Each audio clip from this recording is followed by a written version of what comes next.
Hello student, देखिए आज की जो क्लास है हमारे पास, इस क्लास में हम लोग प्रोबेबिलिटी चैप्टर स्टार्ट कर रहे हैं। तो प्रोबेबिलिटी जब स्टार्ट कर रहे हैं तो हमें इतना पता है कि हम लोगों ने 10th में भी प्रोबेबिलिटी पढ़ी थी और हमने 11th क्लास में भी प्रोबेबिलिटी पढ़ी थी, ठीक।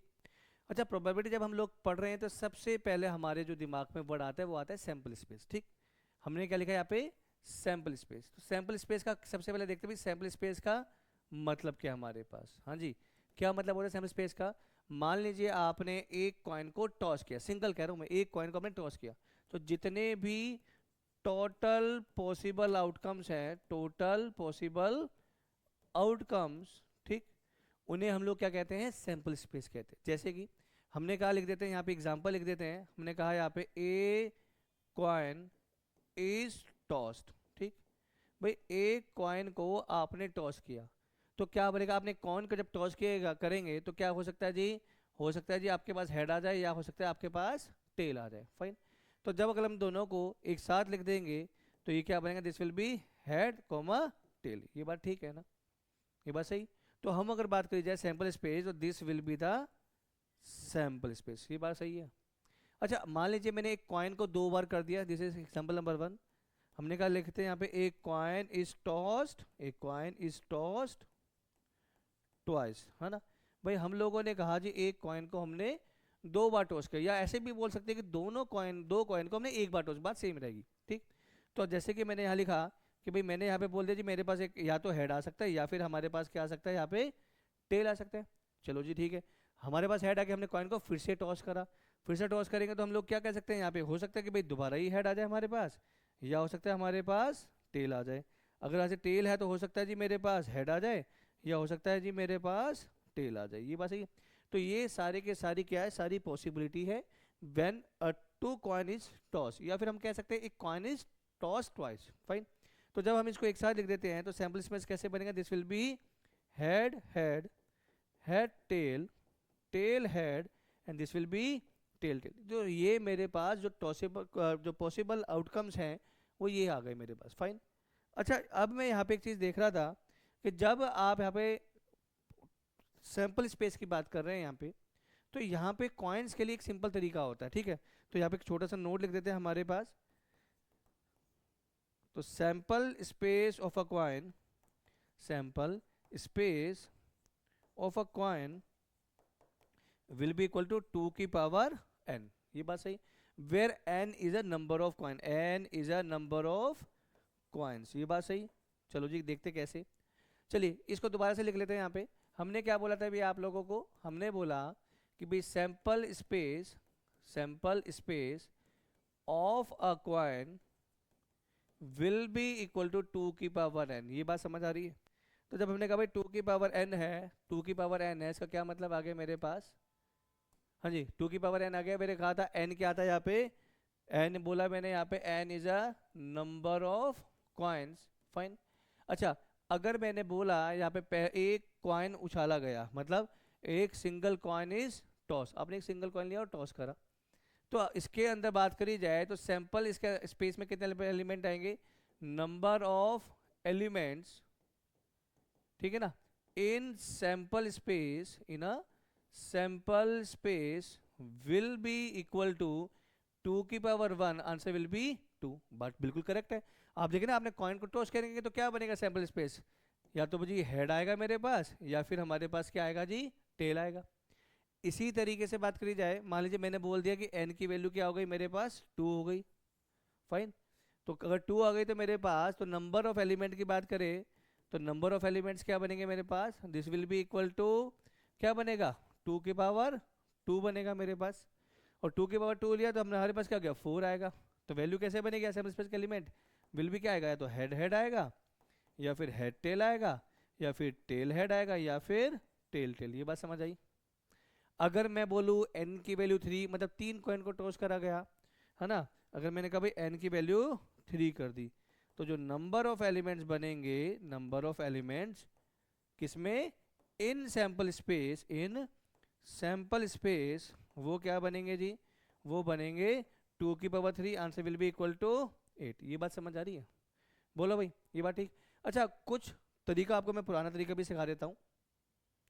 जैसे हम लोगों ने कहा कि भाई अगर मैं सैंपल स्पेस की बात कर रहा हूँ तो हम लोग किस तरीके से कर सकते हैं, देखिए हमारे पास जो ये वैल्यू आ गई कि जैसे आज मेरे पास आया वैन n इक्वल टू 2, मैंने कहा जी n की वैल्यू 2 थी, तो वैल्यू आई थी हमारे पास 2 की पावर 2, आंसर विल बी 4।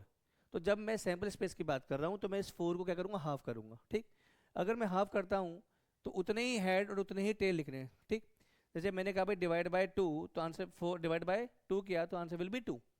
तो we will write 2 head and 2 tails. तो कैसे बनेगा, this will be 2 head and this will be 2 tail. Then उसको 2 को हाफ करेंगे तो क्या बनेगा मेरे पास 1। अब क्या आएगा जी, एक बार हेड एक बार टेल, एक बार हेड एक बार टेल। तो अगर मैं इनको इस ब्रैकेट में बोलूंगा तो this will B sample space. ये बात समझ आ रही है।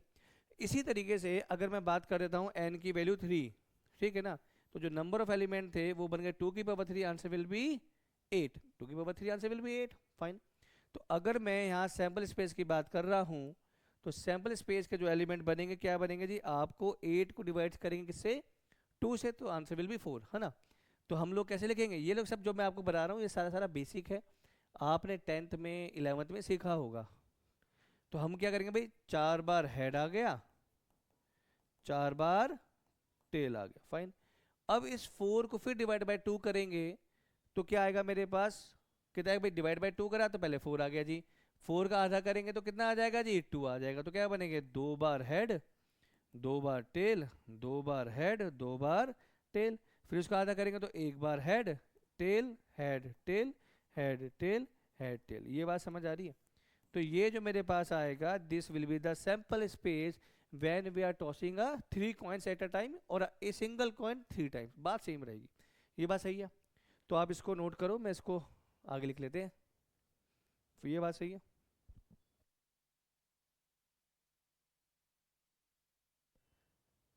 चलिए, अच्छा ये हमारे पास क्या केस हो गया, हमारे पास था जब कॉइन को टॉस करा गया। अगला मेरे पास क्या हो सकता है, एक हमारे पास केस हो सकता है, उसे बोलते हैं डाइस, ठीक है ना। नोट लिख लेते हैं यहाँ पे, when a dice is rolled, है ना। पर क्योंकि डाइस को तो आप उछाल नहीं सकते ना, डाइस को रोल करेंगे। तो इसके अंदर जो नंबर ऑफ एलिमेंट्स है, किसके अंदर, इन sample space, in a sample space, उसका फॉर्मूला क्या बनेगा, विल बी इक्वल टू 6 की पावर n। ये बात सही है। तो आप इसको भी करेंगे, उसको भी देख लेते करके कैसे भाई। जब हमने कहा जी n की वैल्यू 1, अगर n की वैल्यू 1 है तो सैंपल स्पेस के अंदर कितने एलिमेंट आएंगे जी, बोलो। अगर बात करी जाए तो सैंपल स्पेस के अंदर कितने एलिमेंट आएंगे, किससे शो करते हैं, s से। तो 6 की पावर 1, आंसर विल बी 6। ठीक, तो भाई आपने डाइस को डाला, क्योंकि आप लोग तो खेलते होंगे ना स्नेक एंड लैडर। तो जब आपने डाइस को फेंका तो हमारे पास क्या हो सकता है, दिस विल बी पॉसिबल कि या तो आपके पास 1 आ जाए, 2 आ जाए, 3 आ जाए, 4 आ जाए, 5 आ जाए एंड 6 आ जाए। ये बात ठीक है।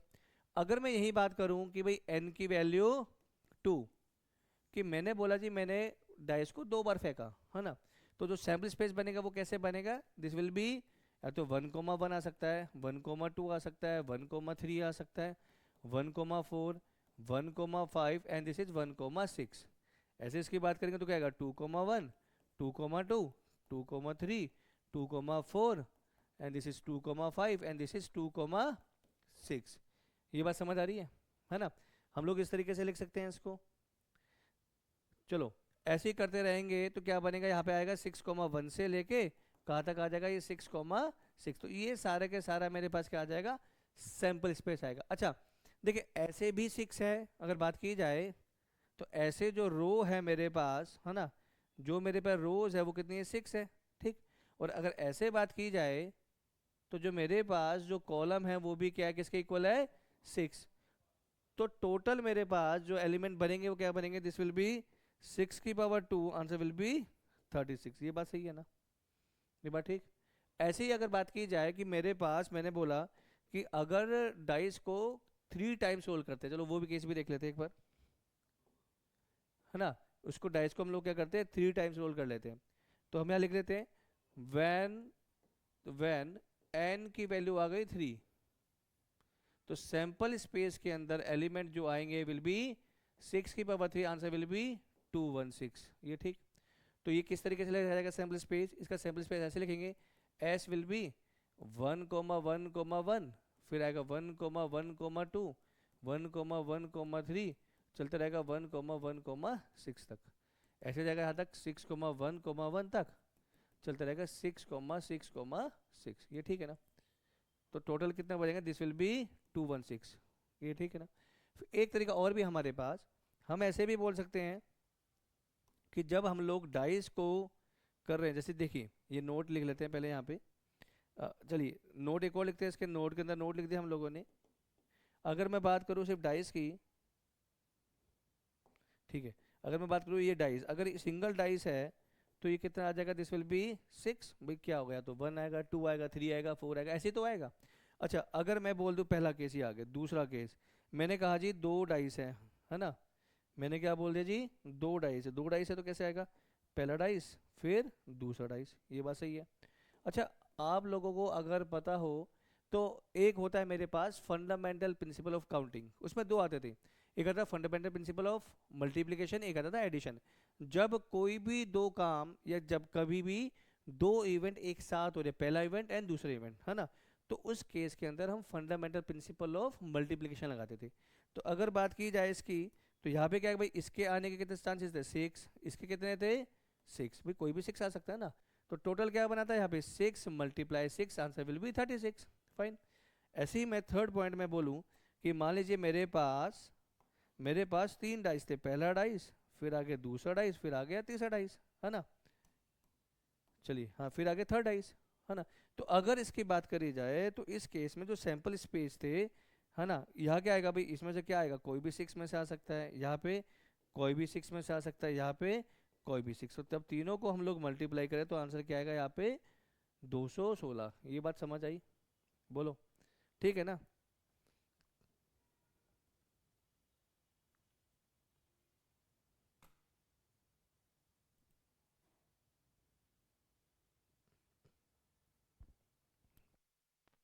हाँ जी, देखिए अब हम लोग एक काम करते हैं, एक और इसमें छोटे सा नोट लिखते हैं हमारे पास, फिर क्वेश्चन स्टार्ट करते हैं। देखिए हमारे पास एक और चीज़ आती है हमारे पास, यहाँ पे ना 2 वर्ड सीखने बड़े ज़रूरी है। अगर मैं प्रोबेबिलिटी की बात कर रहा हूँ तो पहला नंबर 1 पे आता है यहाँ पे, this is known as at least. अगर आपने कहीं लिखा हुआ देख लिया एट लीस्ट, है ना, तो एट लीस्ट का मतलब क्या होगा, इसको क्या बोल देंगे हम लोग, भाई एटलीस्ट का मतलब क्या होता है, मिनिमम, है ना, कम से कम, है ना, यार मिनिमम इतने तो चाहिए। और कहीं भी आपको लिखा हुआ मिल जाए, क्या मिल जाए लिखा हुआ, एट मोस्ट मतलब मैक्सिमम, ये बात सही है कि भाई हम ऐसे भी बोल सकते हैं, कहीं लिखा है कि एटलीस्ट 1 हेड, तो मतलब क्या है, कम से कम 1 हेड तो चाहिए, चाहे 2 भी हो तो भी चलेगा। कहीं लिख दिया एटमोस्ट 2 हेड, मतलब मैक्सिमम 2 हेड चाहिए, उससे ज़्यादा नहीं चाहिए हमारे पास, ठीक है ना। तो ये बात सही है हमारे पास, करते हैं आगे क्वेश्चन करना शुरू करते हैं। चलिए सबसे पहले एक एग्जांपल लेते हैं हमारे पास, है ना। यहाँ पे क्वेश्चन में लिखा है मेरे पास कि एक कॉइन इज टॉस्ड, है ना, ए कॉइन इज टॉस्ड, लिख दिया यहाँ पे ट्वाइस, है ना। कहते एक कॉइन था, आपने उसको 2 बार टॉस टॉस किया गया, ठीक है, और आपसे पूछा गया प्रोबेबिलिटी ऑफ गेटिंग, लिखेंगे what is the probability, what is the probability of getting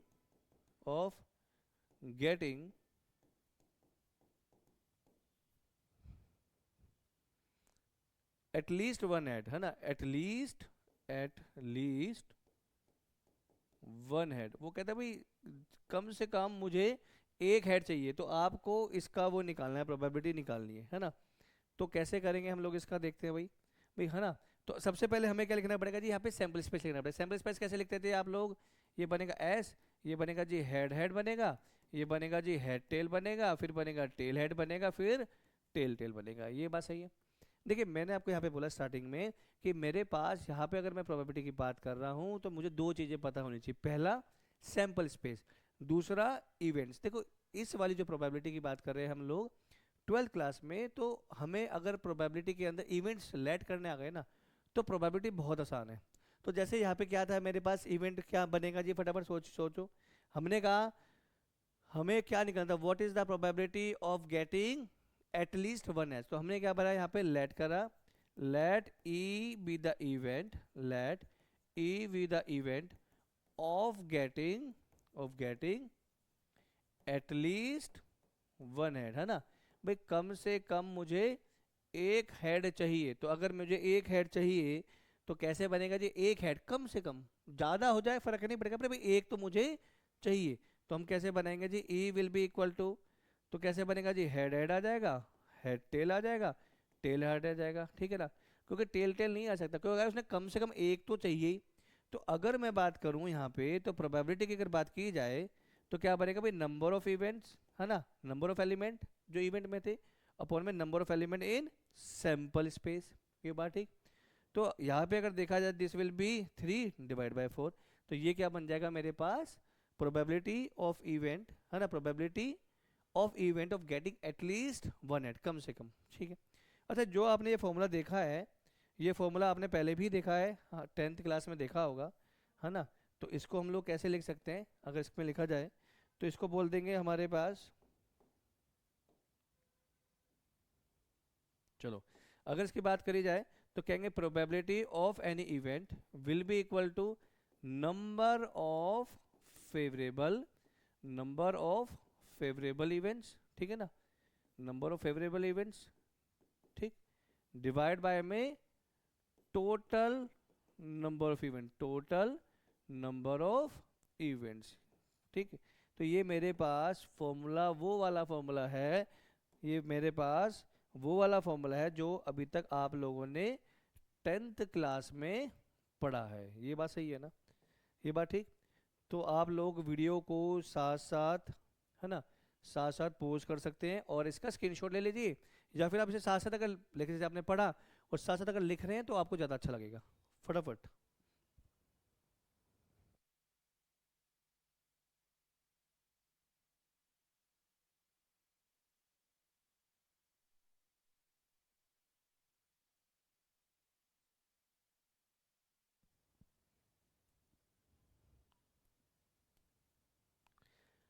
चलिए मैं आप लोगों को ना एक चीज़ सिखाता हूँ कि ये हमारे पास ये बने कैसे हैं सारे फॉर्मूले ना। तो हमारे पास जैसे यहाँ लिखा हुआ है कि एग्जांपल ले लेते हैं, एग्जांपल लेते हैं, क्या लिखा है एग्जांपल में, a coin is toss, a coin is toss twice, fine, ठीक है ना। तो अगर मैं बात करूँ उसके सैम्पल स्पेस की तो कैसे बनेगा, S will be equal to या तो हेड हेड आएगा, फाइन, या फिर हेड टेल आएगा, या फिर आएगा टेल हेड आएगा, या फिर टेल टेल, ये बात सही। अच्छा, हमारे पास एनसीईआरटी में ज़्यादातर यहाँ पे क्या लिखा हुआ है, रैंडम एक्सपेरिमेंट, तो हम लिख मेंशन भी कर लेना यहाँ पे कि भाई ये किसकी बात कर रही है, कब की बात कर रहा है, कोई मेरे पास क्या दे रखा है, एक रैंडम एक्सपेरिमेंट दे रखा है ना, फाइन। अच्छा, जितने भी हमारे पास देखिए, आज कल क्या है ना, जब प्रोबेबिलिटी की बात करी हम लोगों ने 10th क्लास में, ये 11th क्लास में बात कर रही थी, तो हमारे पास ना बाइसिंग नहीं पता था, हमें बाइसिंग क्या, बाइस कॉइन, या एक कॉइन होता है बाइस्ड कॉइन, एक होता है अनबाइस्ड कॉइन, ठीक। चलो इसे पीछे वाले पे मेंशन कर दे इसको, अ, चलो हाँ यहाँ करते हैं। देखिए मेरे पास जो कॉइन है, मेरे पास जो कॉइन है यहाँ पे दो तरीके से आ सकते हैं। पहला होता है मेरे पास, इसको हम बोल देते हैं दिस इज फेयर कॉइन, है ना, फेयर कॉइन, या फिर हम बोल देते हैं this is known as unbiased coin, ठीक, अनबायस्ड कॉइन। दूसरा मेरे पास होता है, इसे बोल देते हैं हमारे पास बायस्ड कॉइन, क्या बोलते हैं इसे, बायस। अच्छा, बायस्ड कॉइन का मतलब आप लोगों को जैसे कि नाम है इससे पता चल ही रहा होगा, बायस्ड कॉइन का मतलब होता है वो कॉइन जहाँ पे बाइसिंग हो रही है। मतलब अगर इसकी बात करी जाए, अगर इसकी बात की जाए तो भाई अगर मैं बात कर रहा हूँ हेड की आने की, है ना, मैंने बोला जी हेड की प्रोबेबिलिटी ऑफ हेड, है ना, या फिर प्रोबेबिलिटी ऑफ टेल, ये दोनों क्या होगी मेरे पास, बराबर होगी, फाइन। वही अगर मैं बाइसिंग की बात कर रहा हूँ कि बाइस्ड कॉइन, तो वो कह सकता है जी, हो सकता है जी प्रोबेबिलिटी ऑफ हेड हमारे पास 2/3 बोल दी, है ना, और प्रोबेबिलिटी ऑफ टेल हमारे पास आ गई मेरे पास 1/3। मतलब कि जब मैंने कॉइन को उछाल रहा हूँ तो 60% चांस है मेरे पास कि वो हेड ही देगा, और 1/3 चांसेस है कि वो मेरे पास टेल ही देगा। तो इस तरह का जो कॉइन है वो क्या बोलते हैं, इसको हम लोग बाइस्ड कॉइन बोलते हैं, ठीक।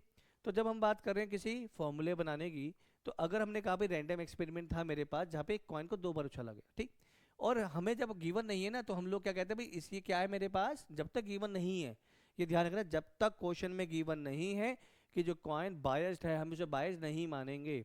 तो हमने कहा भी प्रोबेबिलिटी ऑफ हेड क्या थी मेरे पास, 1/2 थी, प्रोबेबिलिटी ऑफ टेल क्या थी, 1/2, फाइन। तो इसका मतलब क्या था, ये कॉइन जो था वो क्या था, फेयर था, अनबायस्ड था, ठीक। तो अगर बात करी जाए तो ये क्या बनेगा जी 1/2, है ना भाई। देखिए अगर मैं कहता हूँ भाई हमारे पास अगर कभी लिखा है P of H into H, तो इसका मतलब होता क्या है P of H multiply with P of H. ये बात सही आ रही है। तो अगर इसकी वैल्यू डालेंगे तो दिस विल बी 1/2 मल्टीप्लाई में 1/2, आंसर विल बी 1/4। ये फाइन। तो अगर आप देखेंगे तो ये बनेगा मेरे पास 1/2, हाँ 1/2 into 1/2 this will be 1/4, comma ये क्या बनेगा जी ये भी 1/4, ये बनेगा जी 1/4, ये भी बनेगा जी 1/4। ये बात सही। अच्छा हमारे पास जो सैंपल स्पेस है इन सब का अगर आप सम करेंगे तो 1 आएगा। तो अगर आप यहाँ ध्यान से देखें तो जब मैंने इन सब को ऐड करा गया, जब मैंने इन सब को ऐड करा तो आंसर विल बी 1। ये बात सही है।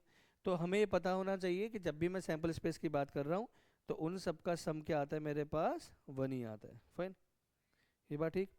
अच्छा हमारे पास अगर इसको देखा जाए, अगर देखा जाए तो एनसीईआरटी में जहाँ पर अनबायस्ड है ना, तो इसको हमारे पास जो अनबायस्ड केस होते हैं, जितने भी अनबायस्ड एक्सपेरिमेंट कहेंगे, अनबायस्ड जितने भी केस होते हैं, इनको हम क्या बोलते हैं, इनको बोलते हैं हम लोग इक्वली लाइकली, है ना। यहाँ पे लिख देते हैं इक्वली लाइक आउटकम्स। ये बात सही है, इक्वली लाइक आउटकम्स, ठीक है ना, इक्वली लाइकली आउटकम्स, या फिर हम बोल सकते हैं यहाँ पे फेयर, ठीक है ना।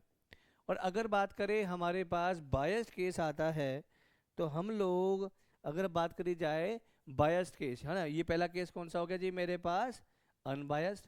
और अगर मेरे पास कभी ऐसा आ जाए जी बायस्ड केस आ जाए, ठीक है ना, तो हम लोग क्या करेंगे, इसको हम लोग इसको बोल देते हैं यहाँ पे अनइक्वली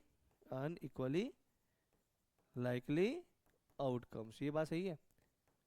इसको हमने क्या बोला, this will be biased case. ये फाइन, ये बात समझ आ रही है। हाँ जी, करें आगे, करें इस पे।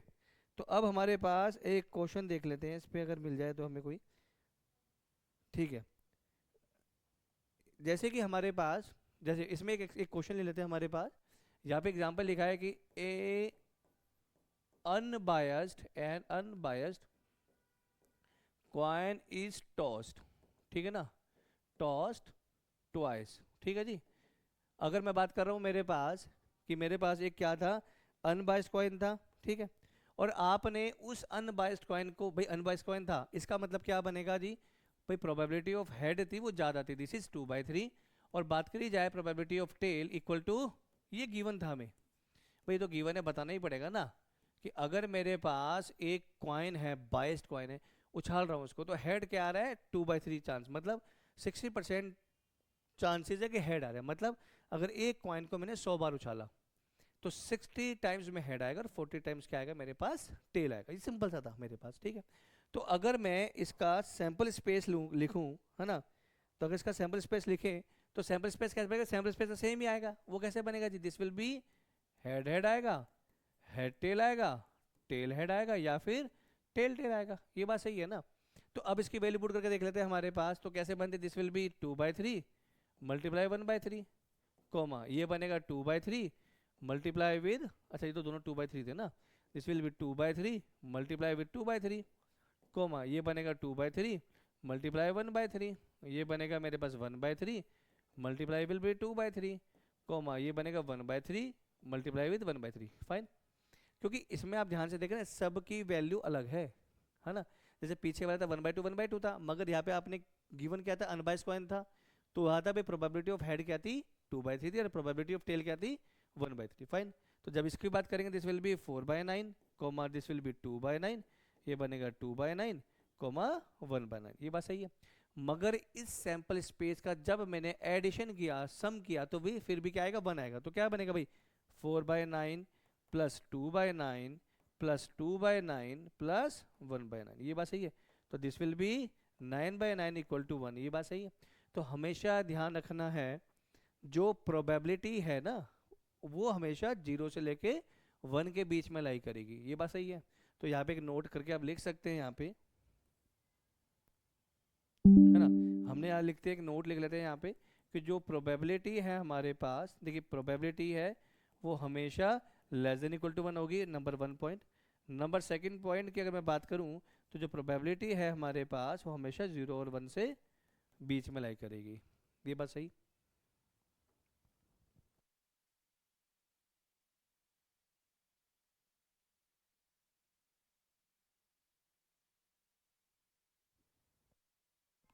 ठीक है।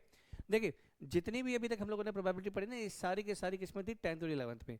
अगर अब बात की जाए किसकी, 12th की, तो 12th में यहाँ पे एक नई प्रोबेबिलिटी का मेरे पास आता है।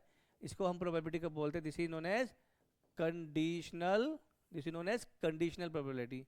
ठीक है ना, कंडीशनल प्रोबेबिलिटी क्या कहता है जी, कंडीशनल प्रोबेबिलिटी क्या कहता है मेरे पास? हाँ जी, क्या बोलता है मेरे पास? पहले, सबसे पहले तो इसको डिनोट कैसे करते हैं, इसको ऐसे डिनोट करते हैं, P of A by B लिखा होगा आपके पास, या फिर क्या लिखा होगा, P of B by A. Fine. भाई वो क्वेश्चन में कह देगा कि आपके पास एक एक्सपेरिमेंट में दो इवेंट हो रहे थे, है ना भाई। मान लीजिए क्या लिख लेते हैं कि इन एन एक्सपेरिमेंट, ठीक है, इन एन एक्सपेरिमेंट, इसको एक बार नीचे कर देते हैं, है ना। ठीक है, अगर ये लिखता है कि in an experiment there are two events, two events A and B, है ना, अकर। भाई हमारे पास एक एक्सपेरिमेंट के अंदर दो इवेंट हो रहे थे, ए और बी। फाइन। वो कहता है कि आपको क्या निकालना है जी, आपको निकालना है P of A by B, या फिर आपको निकालना है P of B by A. Fine. तो सबसे पहले यहाँ देखते हैं कि इसका मतलब क्या होता है। ठीक, अगर वहां लिख दिया P of A by B, इसका पढ़ेंगे कैसे? इसको पढ़ना है ऐसे भाई, इसका मतलब देखो लिखते कैसे हैं, probability, probability of occurrence, probability of occurrence of A, है ना, of A when B occurs. ये बात सही कि आपको निकालना है कि probability of an event A जब बी हो चुका है, जैसे कि आपके स्टेन पहुंचने से पहले ट्रेन निकल चुकी थी, समझ रहे हो भाई, occurrence of probability of occurrence of A when B has occurred. ऐसे ही अगर कभी लिख दिया जाए P of B by A, तो उसको क्या पढ़ेंगे जी, हम कैसे बोलेंगे? इसका मतलब है जी probability of occurrence of B, occurrence of B when when A has occurred. भाई हमारे पास क्या हो गया है जी, ए अकर्ड। ये बात समझ आ रही है? ये बात क्लियर है? तो ये सिंपल से हमारे पास सिंपल सा फॉर्मूला है। देखिए क्वेश्चन बहुत आसान से आते हैं, ज़्यादा मुश्किल नहीं आते। और अगर आप बात की जाए ना फाइनल पेपर की प्रोबेबिलिटी में, तो श्योर श्योर एक क्वेश्चन तो कंडीशनल प्रोबेबिलिटी का आएगा और एक क्वेश्चन आएगा बेस कर्व, ये कंफर्म है, बिल्कुल आता है। ठीक है, तो चलिए अब हम देखते हैं इसका फॉर्मूला क्या आता है हमारे पास। इसका फॉर्मूले की बात करते हैं। तो अगर मैं बात कर रहा हूँ इसके फॉर्मूले की, तो जो इसका फॉर्मूला बनता है मेरे पास, अगर आपके पास लिखा है ना P of A by B, एक सेकेंड, हाँ, अगर आपके पास लिखा है P of A by B, तो उसका जो फॉर्मूला बनेगा वो बनेगा P of A intersection B upon में पी ऑफ बी। ये बात समझ आ रही है ना? ये बात सिंपल सी है ना। अगर मैं बात कर रहा हूँ कि मुझे दे रखा है दी पी ऑफ बी बाई, इसका मतलब क्या है कि भाई प्रोबेबिलिटी निकालो किसकी, बी की, जब ए हो चुका है ना। तो हम बोल देंगे this will be P of A intersection B upon में क्या आएगा जी, P of A. Fine. Simple तरीका क्या है, जो भी नीचे दिखा है, जो भी नीचे लिखा है उसकी प्रोबेबिलिटी नीचे, जो भी नीचे लिखा है उसकी प्रोबेबिलिटी नीचे। फाइन। चलिए हम लोग क्या हम करते हैं, इसको बॉक्स में डाल देते हैं। तो ये हमारे पास सिंपल सा एक है, जो कि एक नया कंसेप्ट है। जो पीछे वाला आपने सारे पढ़ा कि probability of an event equal to number of favourable outcomes of an event divide by में लिखा हमने टोटल, टोटल या हमने बोला सैम्पल स्पेस, वो था अब तक का, कहाँ तक का था वो, 10th या 11th क्लास तक की। पर अब हमारे पास जब हम 12th की बात कर रहे हैं, तो हमारे पास एक सिंपल सा कंसेप्ट आया, उसे बोलते हैं कंडीशनल प्रोबेबिलिटी। तो इसके हम क्वेश्चन स्टार्ट करते हैं करना।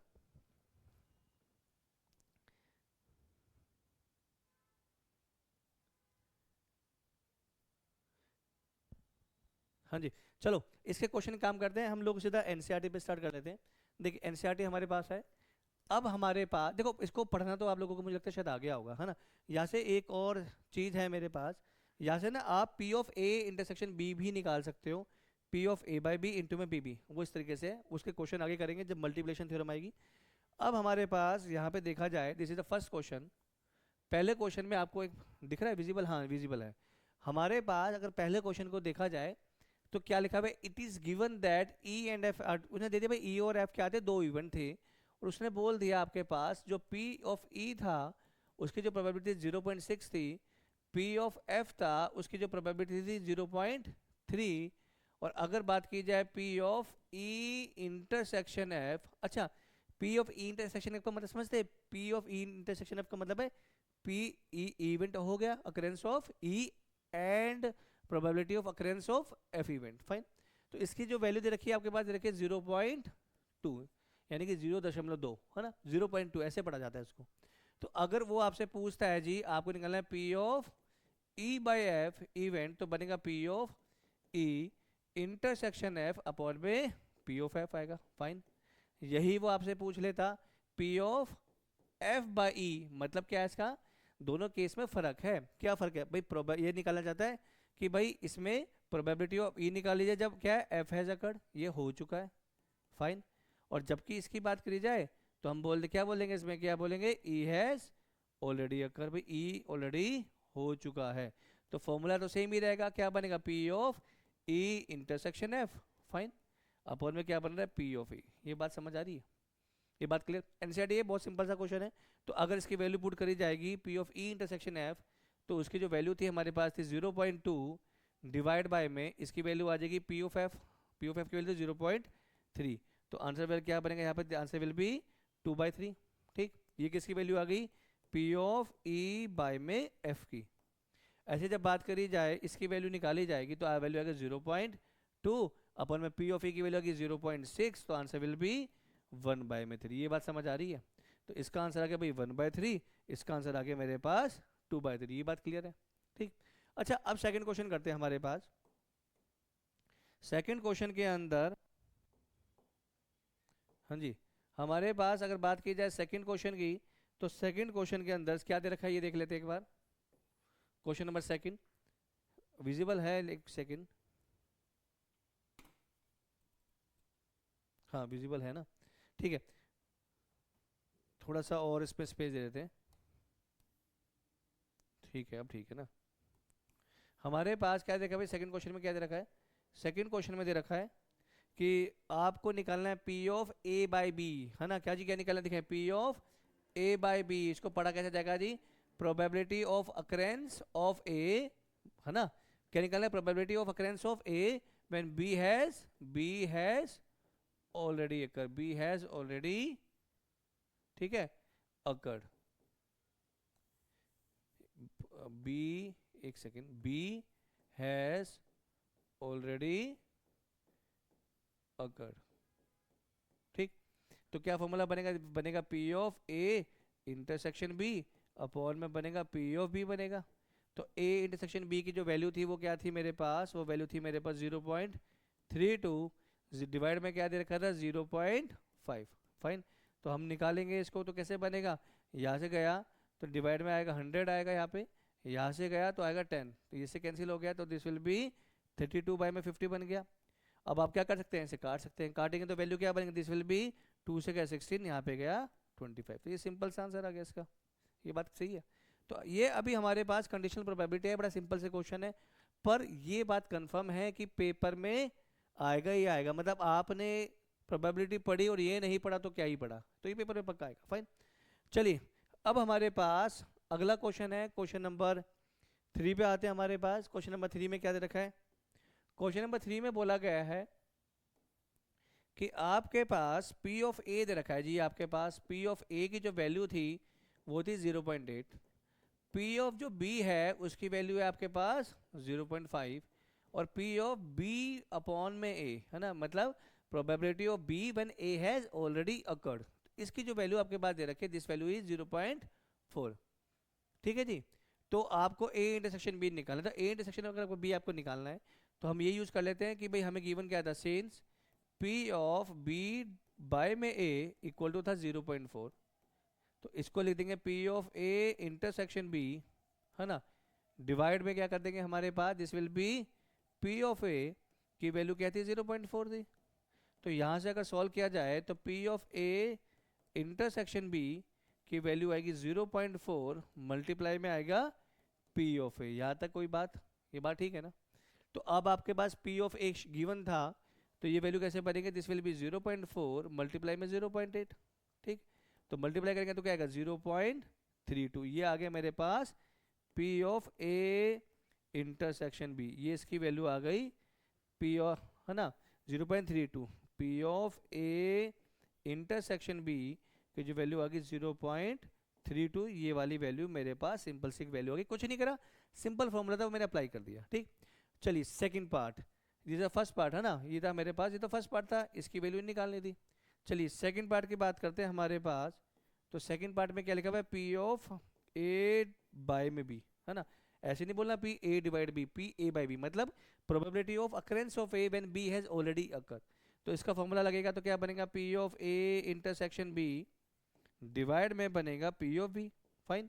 अच्छा, P of A intersection B की वैल्यू क्या थी अपने पास, दिस इज 0.32 डिवाइड में पी बी की वैल्यू क्या थी मेरे पास 0.5।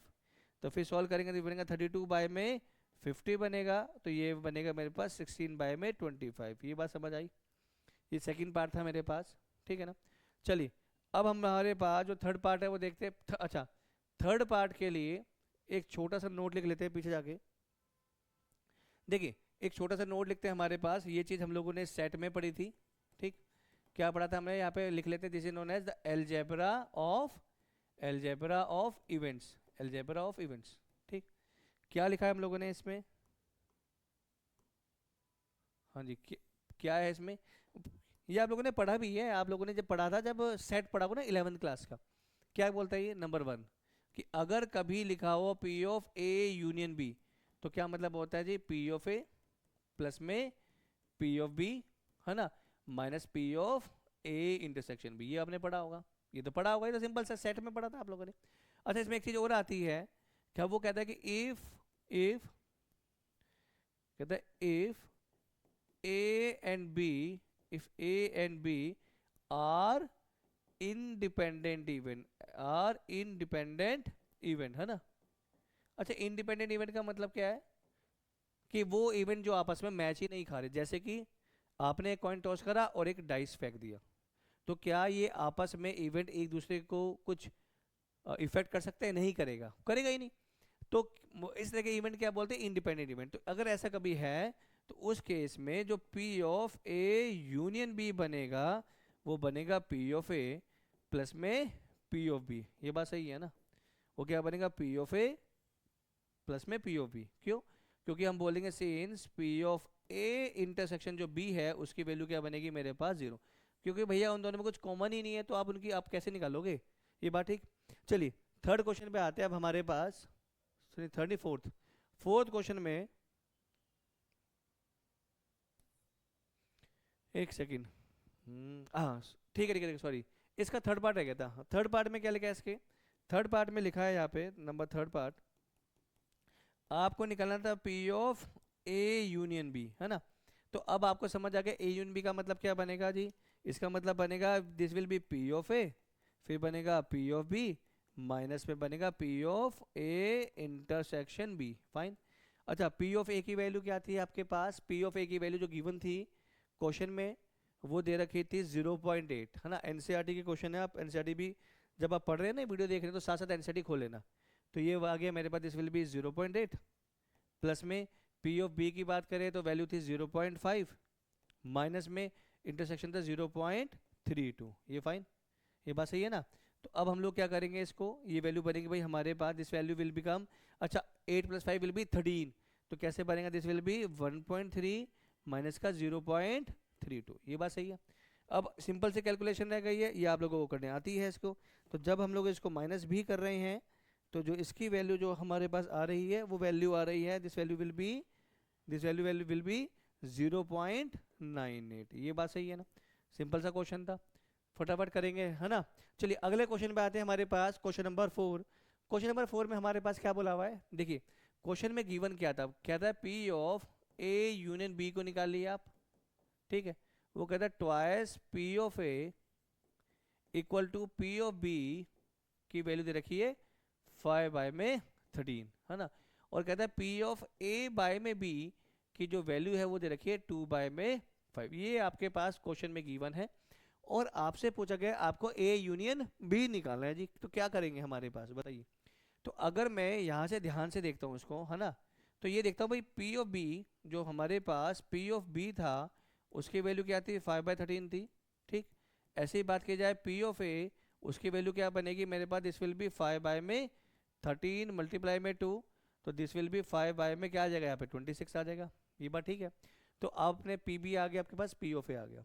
अब आपके पास निकालना क्या आता पी ऑफ, अच्छा अब आपके पास गिवन क्या था पी ऑफ ए बाय में बी, है ना।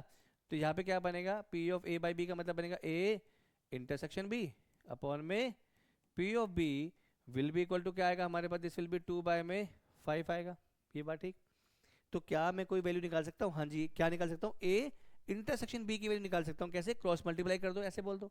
तो ये बनेगा P of A intersection B की जो वैल्यू आएगी वो आएगी 2 बाय 5 मल्टीप्लाई में पी ऑफ बी।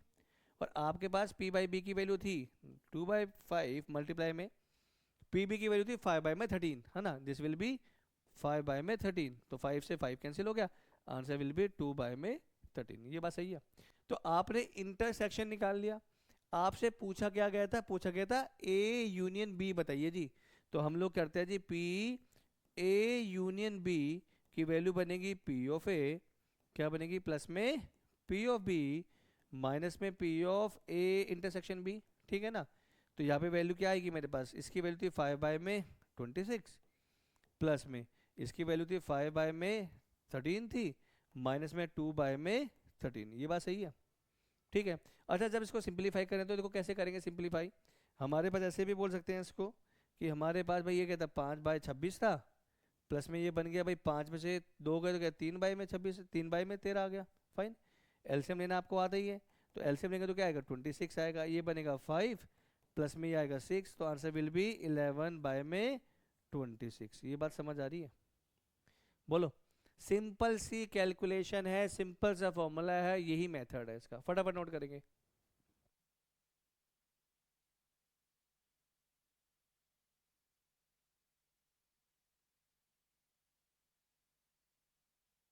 हाँ जी करें।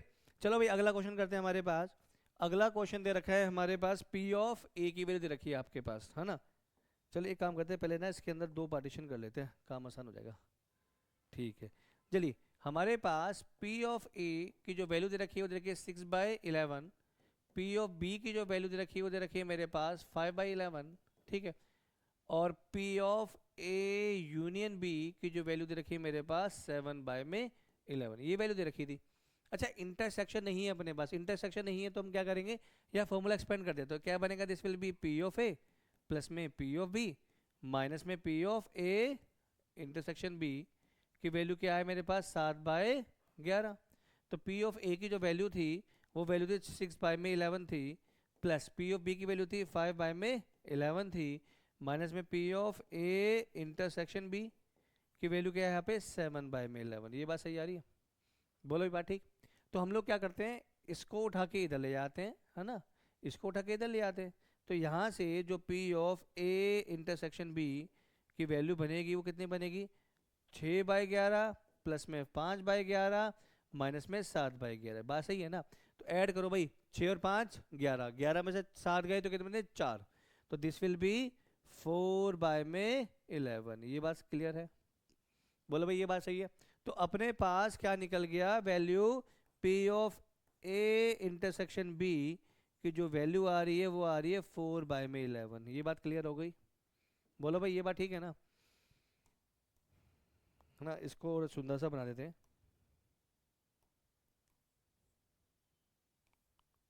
ठीक है। हमारे पास ये वाली वैल्यू आ गई है। चलिए अगला देखते हैं, अगले में क्या पूछा गया, this is the first part, हाँ नहीं फर्स्ट पार्ट था हमारे पास नंबर 1।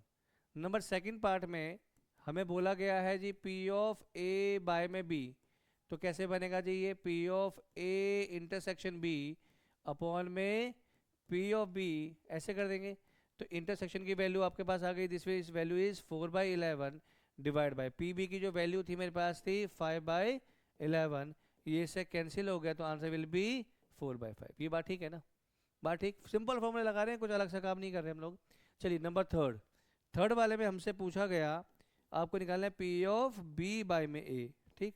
तो ये बनेगा P of A intersection B upon में पी ऑफ ए, फाइन। अच्छा इंटरसेक्शन की वैल्यू अगेन हमारे पास वैल्यू थी, वो वैल्यू थी 4 बाय में 11 डिवाइड बाय में, ठीक है। नीचे वैल्यू थी P of A, P of A की वैल्यू थी 6 बाय में 11, फाइन। इसको हमने ऐसे कैंसिल करा तो हम बोलेंगे भाई पी ऑफ बी बाय में ए की जो वैल्यू बनेगी बन गई 4 बाय 6 यानी कि 2 बाय में 3। तो ये सिंपल सा क्वेश्चन था, आपने वैल्यू पुट करी और आंसर आ गया। यहाँ तक कोई प्रॉब्लम हो बताइए, कमेंट में लिख देना, मैं आंसर दे दूंगा इसका। चलिए अगला हमारे पास जो क्वेश्चन है, हाँ जी ये क्वेश्चन थोड़ा सा अच्छा लग रहा है देखने में, है ना। यहाँ पे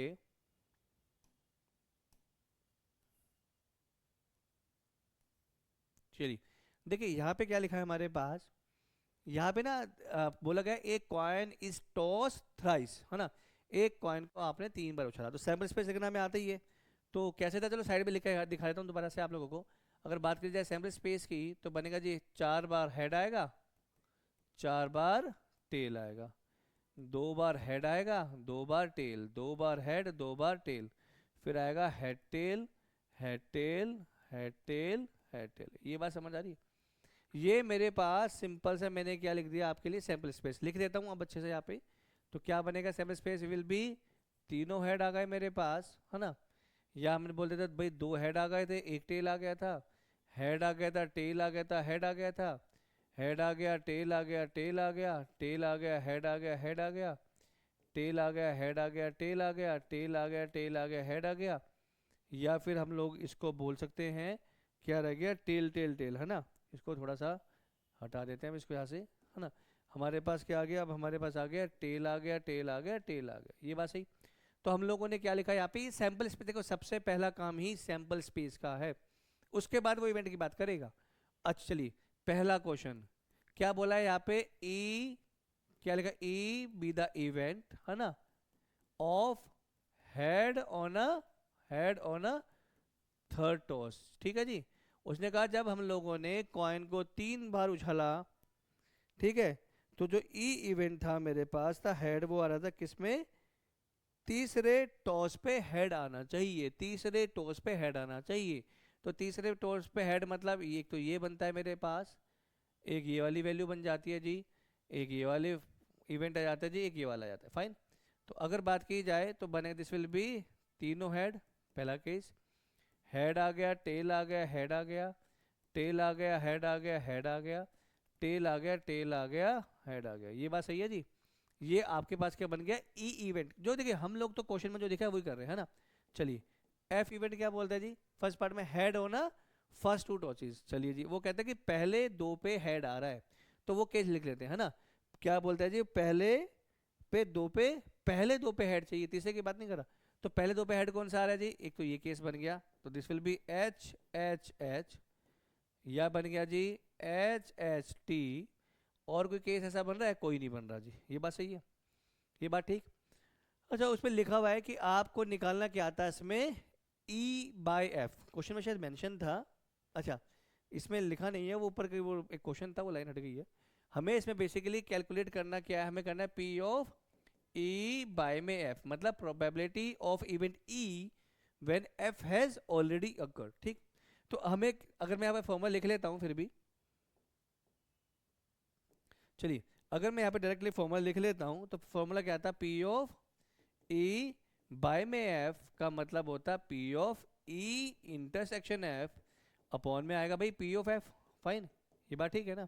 तो हमारे पास सबसे पहले इंटरसेक्शन निकाल लेते हैं इनका, P of E intersection F, है ना। वो कैसे निकलेगा जी, दोनों में कुछ कॉमन दिखता है, सिर्फ एक ही कॉमन दिख रहा है, क्या जी, हेड, हेड और हेड। ये बात सही है, बोलो भाई ये बात ठीक है ना, ठीक है ना। अच्छा अगर हम लोग इसके अंदर देखें, ठीक है, अगर हम बात करें, हम लोगों ने यहाँ पे इसको थोड़ा सा स्पेस दे देते हैं लिखने के लिए ना, एक सेकेंड, हाँ।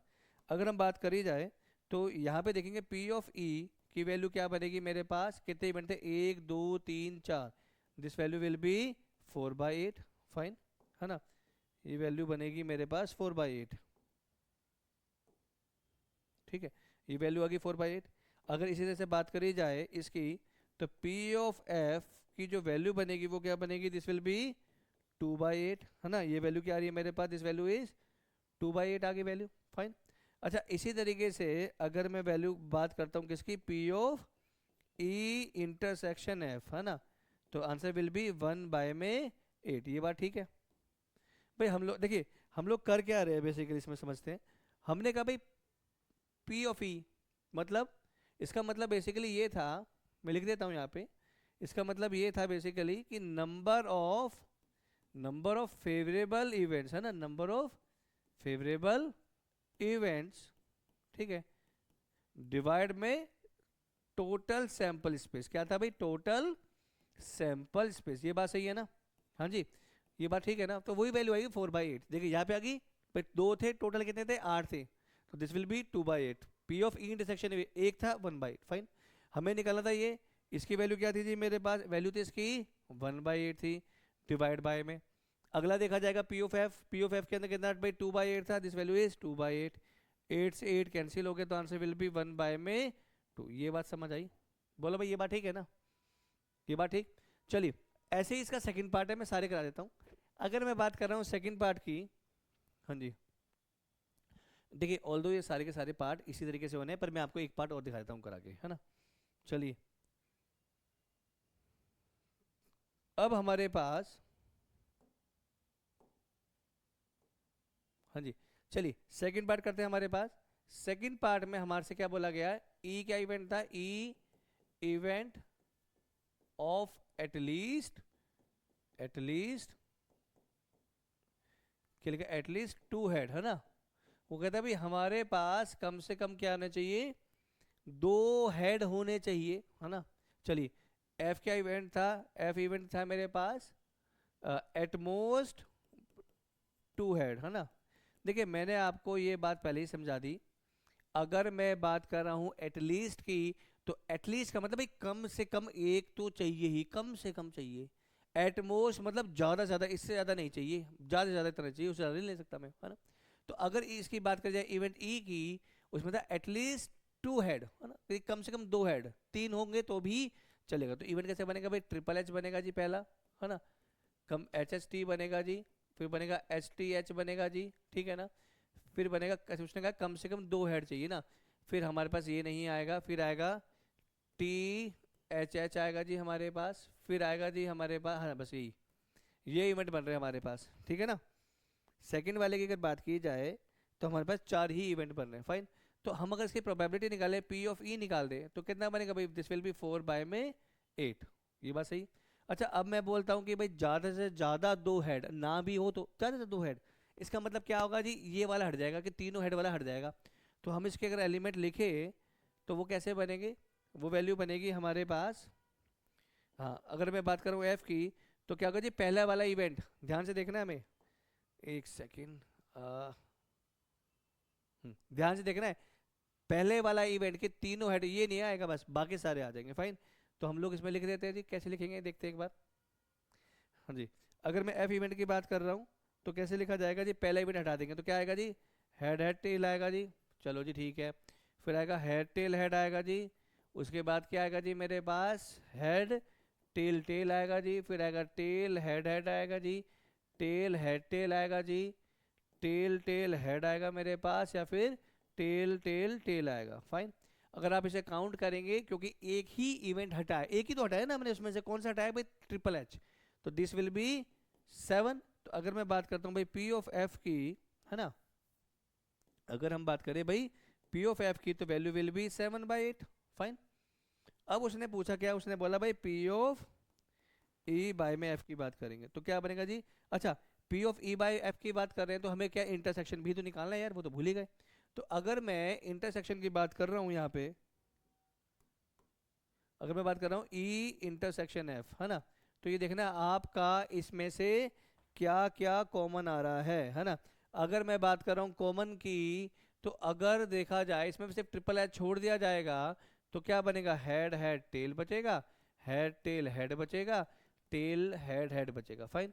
तो जो इसका P of E intersection F बनेगा, दिस विल बी 3/8।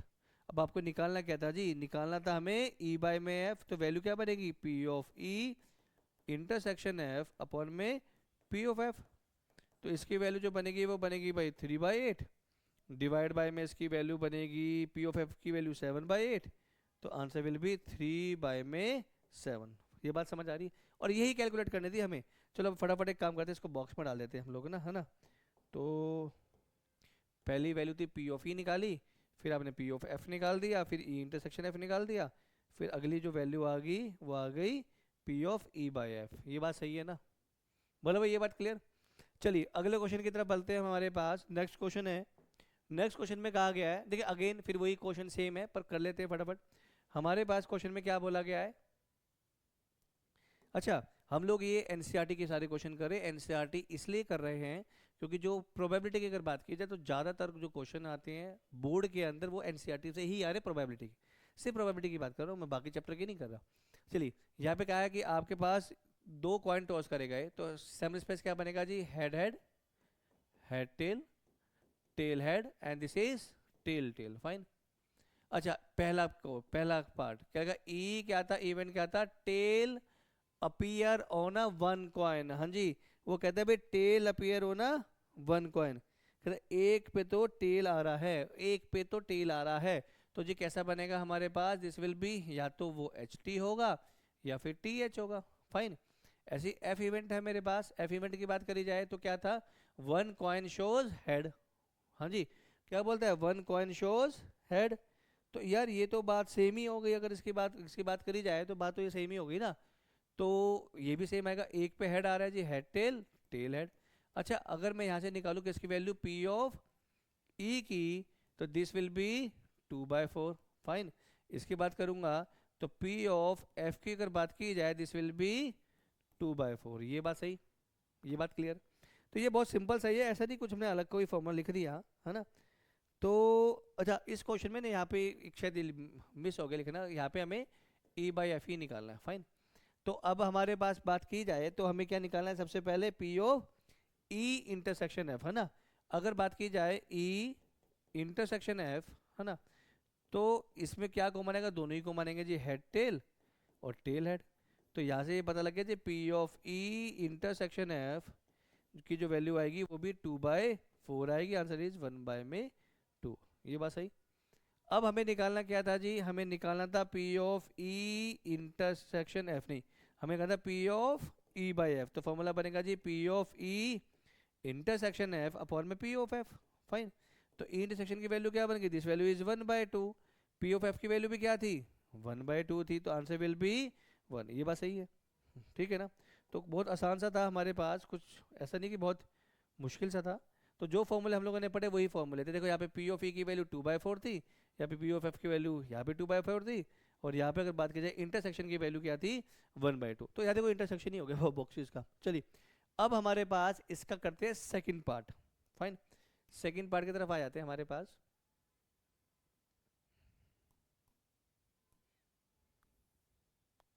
हाँ जी, सेकंड पार्ट को देखते हैं यहाँ पे। तो सेकंड पार्ट में क्या लिखा है हमारे पास, एक इवेंट था। देखो इस केस के लिए सैंपल स्पेस क्या रहेगा मेरे पास, सेम रहेगा, है ना। तो अब बात क्या करते हैं यहाँ पे ई इवेंट की। तो जो ई इवेंट था वो क्या कहता है मेरे पास, नो टेल। भाई कहता है नो टेल अपीयर, भाई वो कहता है एक भी टेल नहीं आनी चाहिए। तो कैसे बनेगा, जब एक भी टेल नहीं आएगी तो क्या बनेगा भाई, हेड हेड बनेगा हमारे पास, तो यही बनेगा, हेड हेड बनेगा। तो इसका अगर पी ऑफ ई निकाला जाएगा तो आंसर विल बी 1/4। ऐसे अगर एफ इवेंट की बात करी जाए, एफ इवेंट कहता है नो हेड, क्या कहता है भाई, no head appear, no head appear, है ना। तो मतलब कि दोनों टेल की बात कर रहा है ना, दोनों टेल आएंगे जी, लिख देते हैं जी दोनों टेल, हमें क्या दिक्कत है, दोनों टेल आ गए। तो अगर बात की जाए पी ऑफ एफ की value, this value will be 1/4 आ गई। अच्छा अगर बात करी जाए इंटरसेक्शन की, है ना, अगर बात की जाए इंटरसेक्शन की, P of E intersection F, है ना, तो वो तो देखिए एक स्टेप स्किप हो गया। अगर मैं बात करता हूँ यहाँ पे ई इंटरसेक्शन एफ, है ना, तो अब देखा जाए दोनों में, एक में दोनों हेड थे, एक में दोनों टेल थे, ठीक है जी। अच्छा अगर बात की जाए इसमें तो कुछ भी कॉमन नहीं है ना, कॉमन नहीं है तो क्या हो गया, एम्प्टी, भाई एम्प्टी सेट बनेगा ना। तो हम क्या बोलेंगे, दिस इज इक्वल टू 5। हम बोलते हैं जिसका कोई नहीं होता उसका भगवान होता है, जिसका कोई नहीं होता उसका फाई होता है, फाई होता है ना। तो अब बात की जाए प्रोबेबिलिटी की, तो P of E intersection F, क्या मतलब क्या बनेगा, दिस विल बी जीरो। ये भाई जीरो तो बनेगा ना, क्योंकि ये तो फाइव हो गया, जीरो बन गया। तो अब हमें निकालना क्या था, हमें निकालना है ई बाई एफ, है ना। तो हम बात करते हैं पी ऑफ ई बाई में एफ की जो वैल्यू बनेगी वो बनेगी P of E intersection F upon में पी ऑफ एफ। तो जो जब न्यूमरेटर में ही जीरो आ गया तो final answer will B zero. ठीक है, तो इसका जो आंसर देख लेंगे, यहाँ पे पी ऑफ ई की वैल्यू क्या आई थी मेरे पास, जो पी ऑफ, हाँ जी, पी ऑफ ए की वैल्यू 1/4 थी, पी ऑफ एफ की वैल्यू ये थी। दोनों में भाई साहब कुछ कॉमन नहीं आया है, तो इसकी वैल्यू क्या आ गई, जीरो। भाई जब कॉमन ही नहीं आया तो क्या आएगा, जीरो आएगा। तो जो फाइनल वैल्यू आ गई P of E by F की value will be equal to क्या आएगी मेरे पास, जीरो। फटाफट नोट कर लीजिए इसको भी आप।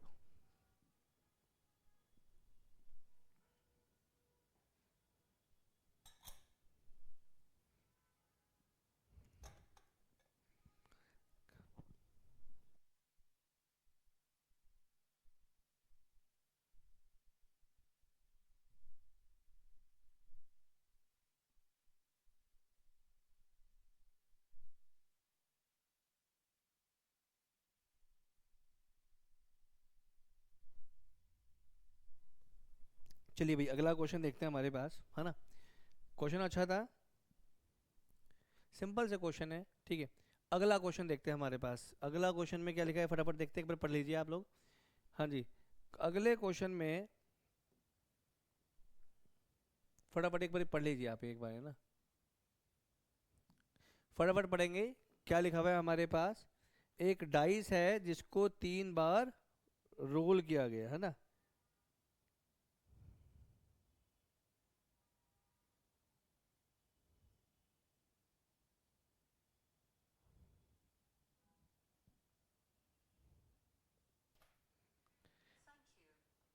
हाँ जी, करें। देखिए अगला जो मेरे पास क्वेश्चन है, चलिए उसके लिए थोड़ा सा वो करते हैं, आसान बनाते हैं आपके लिए। क्वेश्चन में बोला गया भाई मेरे पास 3 डाइस को रोल करा गया है ना, मैंने ये आपको सिखाया था ना अभी एक तरीका। हमारे पास क्या था भाई, 3 डाइस को रोल करा गया है ना। तो जो इसको अगर करेंगे, क्योंकि इसके पास 6 फेसिस थे, है ना, 6 है तो है भाई, 1 2 3 4 5 6 डाइस को देखा है। अच्छा, कॉइन कैन बी बायस्ड, पर डाइस बायस नहीं हो सकता भाई। 1 2 3 4 5 6 वही है ना, रिपीट तो कहीं लिखेगा ही नहीं। इसकी बात करें तो 6 थे, इसके भी 6 थे, इसकी बात करेंगे तो भी 6, तो टोटल कितने आ गए मेरे पास, 216। ये बात सही है ना, ठीक है। अच्छा, क्वेश्चन क्या था, क्वेश्चन में ई इवेंट था मेरे पास, क्या था भाई, 4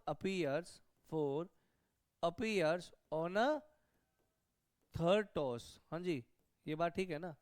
कह रहे वो भाई हमारे पास 4 जो आ रहा है वो थर्ड वाले पे आ रहा है, ठीक। तो अगर मैं इसके, चलिए मैं आपको ना इसके इवेंट भी दिखाता हूँ लिखकर। अगर मैं इसका पहले इवेंट की बात करूं, तो इवेंट कैसे बनेगा जरा ध्यान से देखते हैं भाई। उसने कहा थर्ड वाले पे आएगा ना, तो 1,1,4 ऐसे भी आ सकता है, फाइन। अगला क्या आएगा जी इसका, 1,2,4, फिर आएगा 1,3,4, ऐसे आ सकता है ना, क्योंकि उसने थर्ड वाले को फिक्स किया है, बाकी को फिक्स नहीं करा, मतलब उसमें तो कोई भी आ सकता है ना। फिर आएगा 1,4,4, फाइन। फिर आएगा 1,5,4, फिर आएगा हमारे पास 1,6,4। ये बात ठीक है ना, हाँ जी, ये बात सही है। ऐसे लिख दिया हम लोग यहाँ पे। चलिए फिर हमारे पास कैसे बनेगा, फिर बनेगा जी ये 2,1,4, फिर बनेगा 2,2,4, फिर बनेगा 2,3,4, चलता रहेगा, कहाँ तक जाएगा, 2,6,4 तक जाएगा, फाइन। ऐसे इसकी बात करेंगे तो कहाँ तक जाएगा, 6,1,4 से लेकर जाएगा 6,2,4, कहाँ तक जाएगा जी, जाएगा 6,6,4। यहाँ तक बात समझ आ रही है। तो जब आप इनको काउंट करेंगे ना, तो काउंट करेंगे तो टोटल कितने बनेंगे, दिस विल बी 36। ये बात सही है ना। काउंट करें ना, 6 एलिमेंट ऐसे आएंगे भाई, 6 ऑर्डर पेयर ऐसे, 6 ऑर्डर पेयर ऐसे, फाइन। ये बात सही है। तो अगर मैं बात कर रहा हूँ ये इवेंट ई था, अगर मैं बात कर रहा हूँ ये इवेंट ई था, तो इसकी जो प्रोबेबिलिटी मेरे पास आएगी, the probability of E will be क्या बनेंगे भाई, 36 बाय में 216, आंसर विल बी 1/6। ये बात समझ आ रही है, बोलो भाई ये बात सही है ना। पी ऑफ ई की वैल्यू आ गई। अब हमें वैल्यू किसकी निकालनी है भाई, पी ऑफ एफ की, है ना। चलिए पी ऑफ एफ की बात करते हैं, तो पहले हमें लिखना पड़ेगा एफ इवेंट। एफ इवेंट में क्या बोला गया भाई, 6 और 5 पहले 2 टोस्ट पे आ रहा है, मतलब वो ये कहना चाहते हैं भाई पहले पे 6 आ गया, फिर 5 आ गया, अगले पे कुछ भी आ जाए। हाँ जी, फिर अगला 6, पहले पे 6, फिर 5, फिर इस पे कुछ भी आ जाए।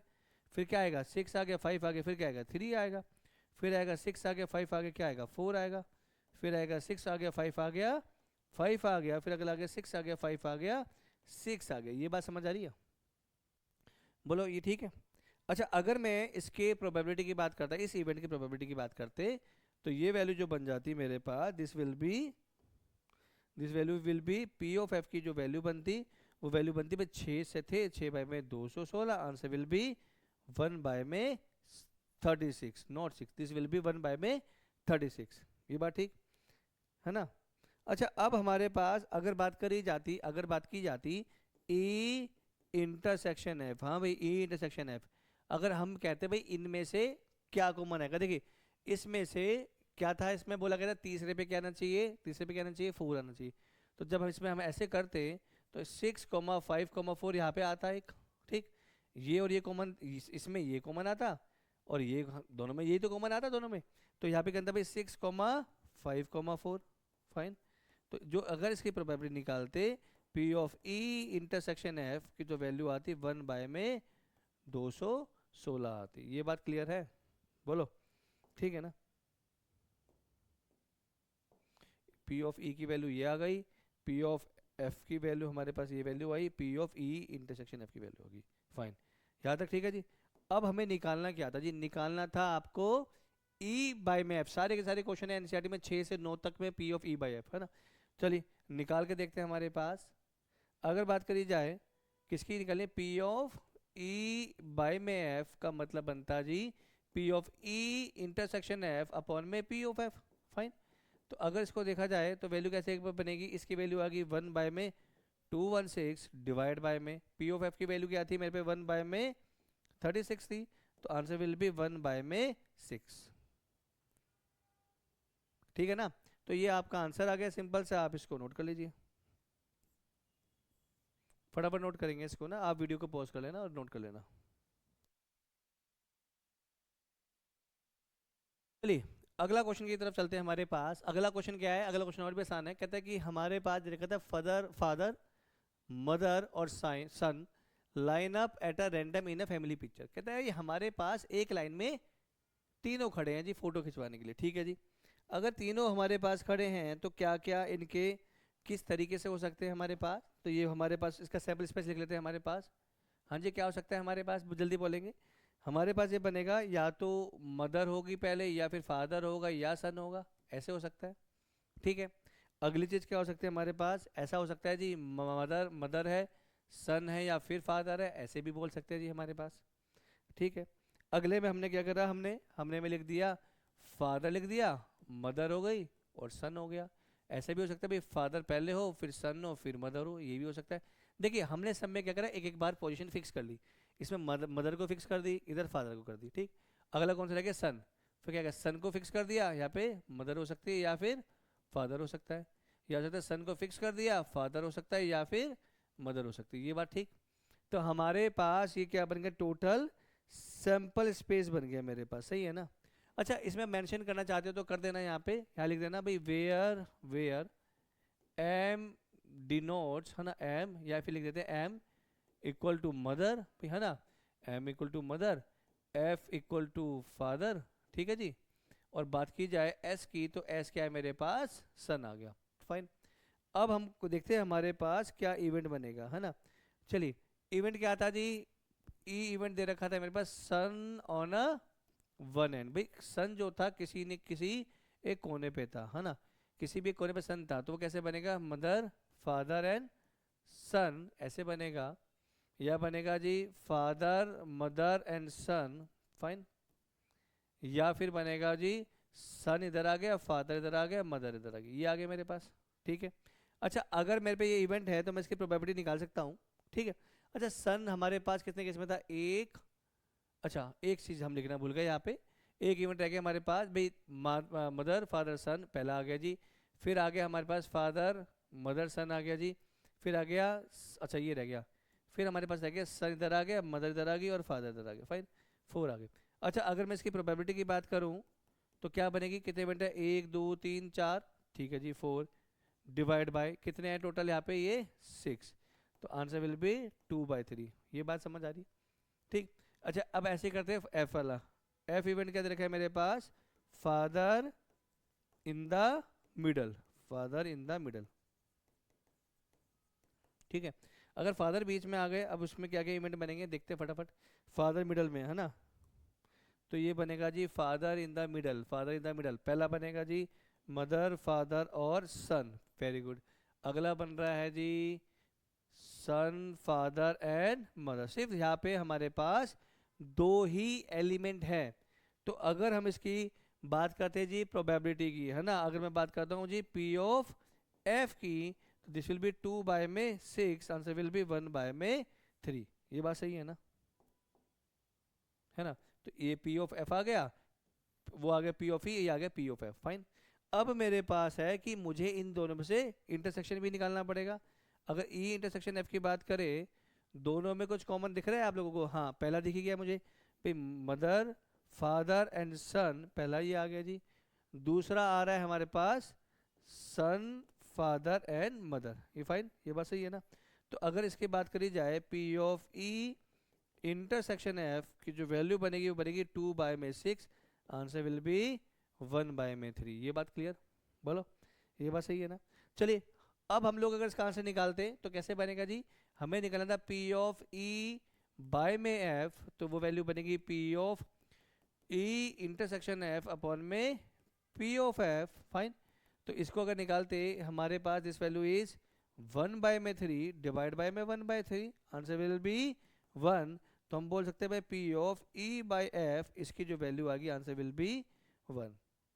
तो ये सिंपल सा क्वेश्चन था, अगेन एनसीईआरटी का है, पेपर में देखा जा चुका है ये क्वेश्चन। फटाफट नोट करिए, अगले क्वेश्चन की तरफ चलते हैं हम लोग।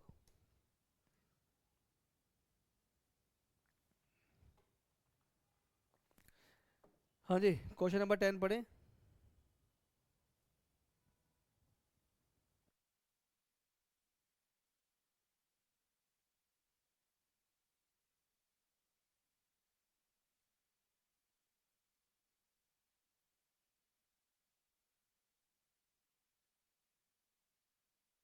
चलिए अगला क्वेश्चन देखते हैं हमारे पास। हाँ जी, अगला क्वेश्चन है, देखिए क्वेश्चन में यहाँ देखो दो पार्ट है। यहाँ पे क्या बोला गया, पहला पार्ट कहता है फाइंड द, कहता है a black and rice right red, है ना, हाँ। कहते हैं एक तो ब्लैक था और एक रेड डाइस, दोनों को रूल करा गया, फाइन।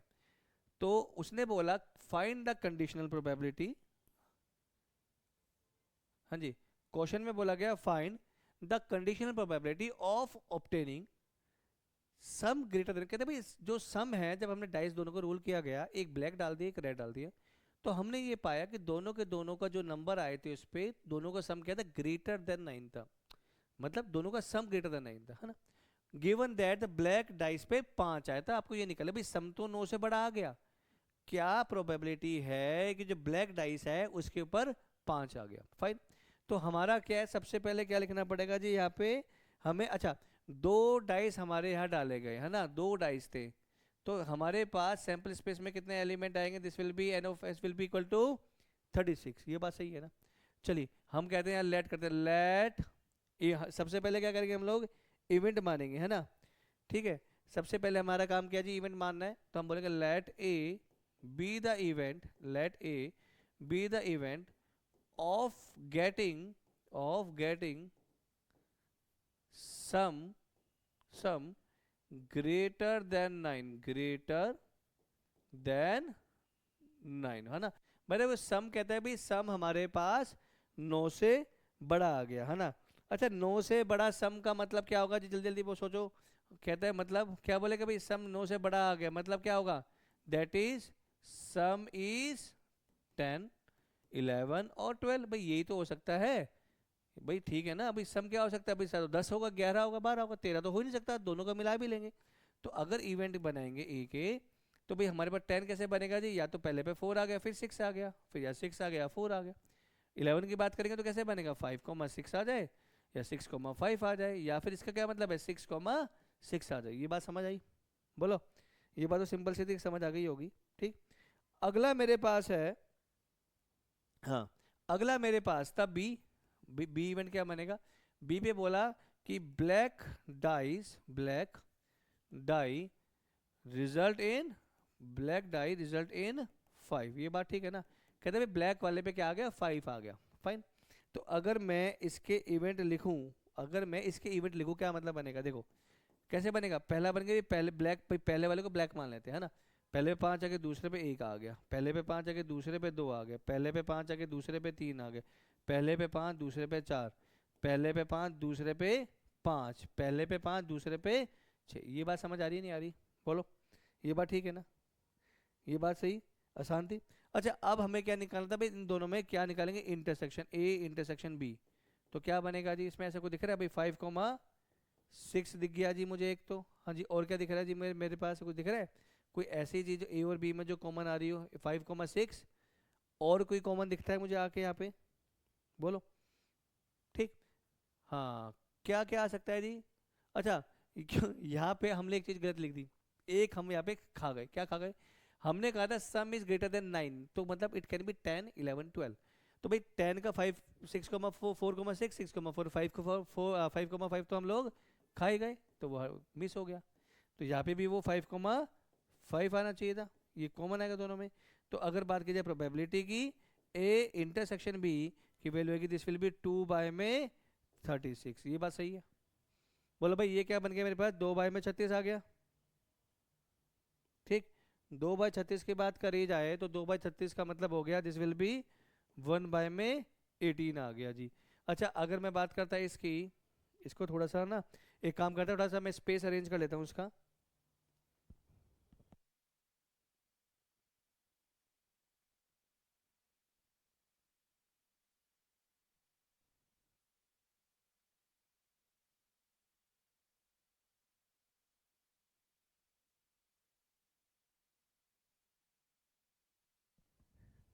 हाँ जी, ठीक है।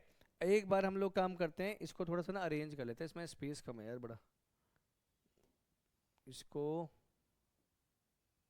एक सेकंड ना, इसको ऐसे नीचे, हाँ।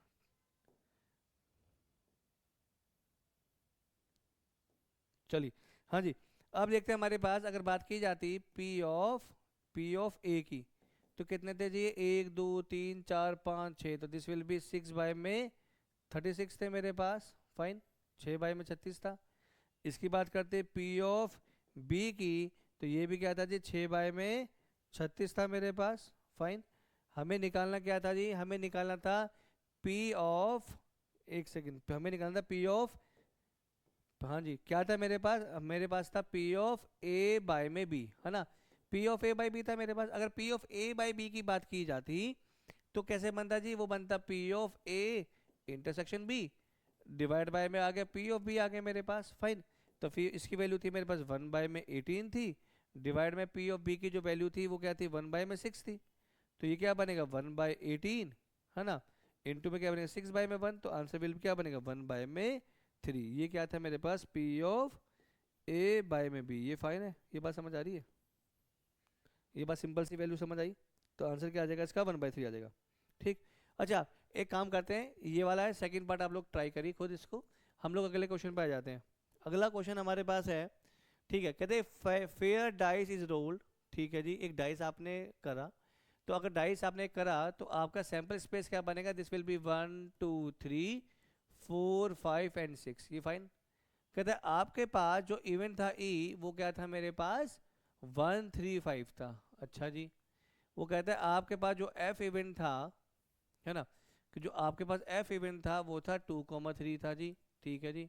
और अगला जो कहता है आपके पास जो जी इवेंट था वो था 2,3,4,5। ये आपके पास कुछ इवेंट दे रखे थे, ये आपके पास कुछ इवेंट हैं जो आपको इस क्वेश्चन में दे रखे हैं, है ना। तो हमें क्या निकालना है सबसे पहले, चलिए जो जो हमें चाहिए ना हम उसके अकॉर्डिंग निकाल लेते हैं इसको। चलो हमारे पास पहले इसके अंदर क्या लिखा हुआ है, एक सेकेंड, हाँ इसमें काम करते हैं पार्टीशन। चलो हमारे पास क्या निकालना है जी, पहली चीज हमें निकालनी है यहाँ पे पी ऑफ ई बाय में एफ। हम ना फॉर्मूला से लिख रहे हैं ताकि पता चल जाए मुझे अप्रोच कैसे करना है। P of E bye F का मतलब बनेगा जी P of E intersection F upon में पी ऑफ एफ। फाइन। तो हमें सबसे पहले क्या ई और एफ में कॉमन निकालना है जी, ई और एफ, ठीक। तो हमने क्या करा जी, ई, एक सेकंड, हमने निकाला सबसे पहले ई इंटरसेक्शन एफ। क्या है दोनों में कुछ कॉमन दिख रहा है जी? हाँ दिख रहा है जी। क्या दिख रहा है मुझे? 3 दिख रहा है, फाइन। तो अगर मैं बात करूं इसकी प्रोबेबिलिटी की P of E intersection F, तो वो बनेगा जी मेरे पास 1/6 बनेगा। चलो अगर मैं एक बात करता हूँ, मुझे निकालना है P of F. P of F की बात करें तो पी ऑफ एफ के अंदर, पी ऑफ एफ के अंदर टोटल कितने एलिमेंट थे भाई? एफ के अंदर एलिमेंट कितने थे? 2। टोटल कितने थे? 6। तो दिस विल बी 2/6। ये बात सही है।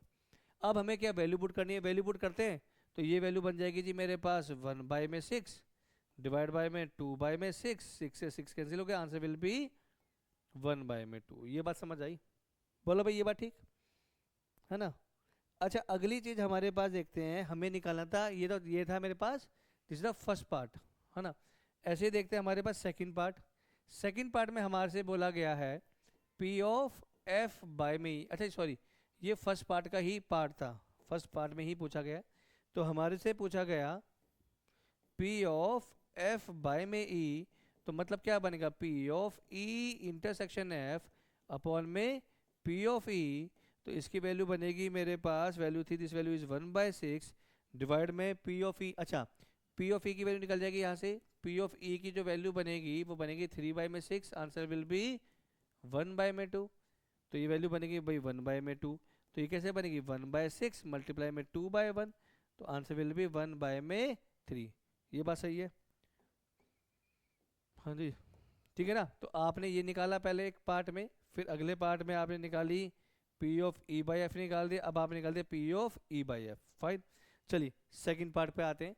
सेकंड पार्ट में देखिए देखिए हमें जो क्वेश्चन में जैसे पूछा गया है ना, हम लोग वैसे ही अप्रोच करेंगे अपनी तरफ से, ज़्यादा ऐसा नहीं। देखिए कुछ फॉर्मूले होते हैं, आप उन फॉर्मूलों को याद कर लीजिए। जैसे मैंने कंडीशनल प्रोबेबिलिटी का आपको फॉर्मूला सिखा दिया है, तो आपको फॉर्मूला याद रहना चाहिए। और क्वेश्चन देखो तो सोचो कि इसमें इस टीचर ने क्या पढ़ाया है, और वो फॉर्मूला लगा दीजिए।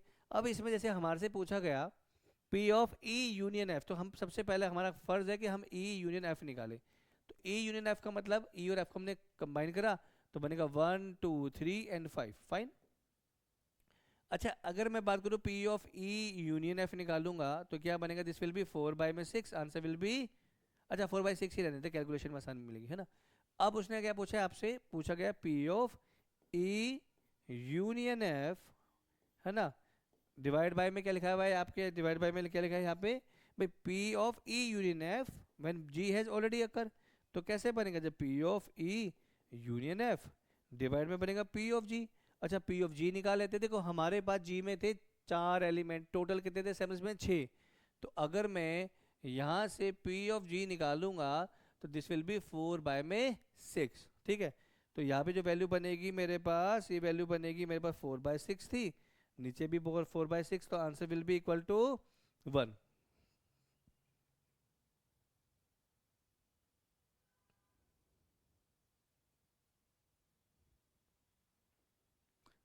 नहीं एक चीज में गलत है, बताओ क्या? देखिए हमने जब यहाँ पे फॉर्मूला लगाया, एक फॉर्मूला लगाते लगाते हमने एक चीज ध्यान नहीं करी कि हमारे पास जब ये आ गया तो हम इसको कैसे लिखेंगे? अगर मेरे पास जो भी यहाँ पे वैल्यू, हम क्या निकालेंगे इसके लिए? P ऑफ, भाई हमारे पास अगर A बाय में B होता, फाइन, तो हम A इंटरसेक्शन B करते ना, तो हमें लिखना पड़ेगा E union F intersection with G divide में P ऑफ G। हम लोगों ने क्या करा? डायरेक्टली ध्यान नहीं करा, P of E union F कर, वो गलत था हमारे पास, है ना। तो हम लोग क्या करेंगे इसके लिए? हम लोग इसके लिए E यूनियन F हमारे पास आ चुका था, ठीक है जी। अब मुझे निकालना था E यूनियन F, ठीक है ना, इंटरसेक्शन विद G।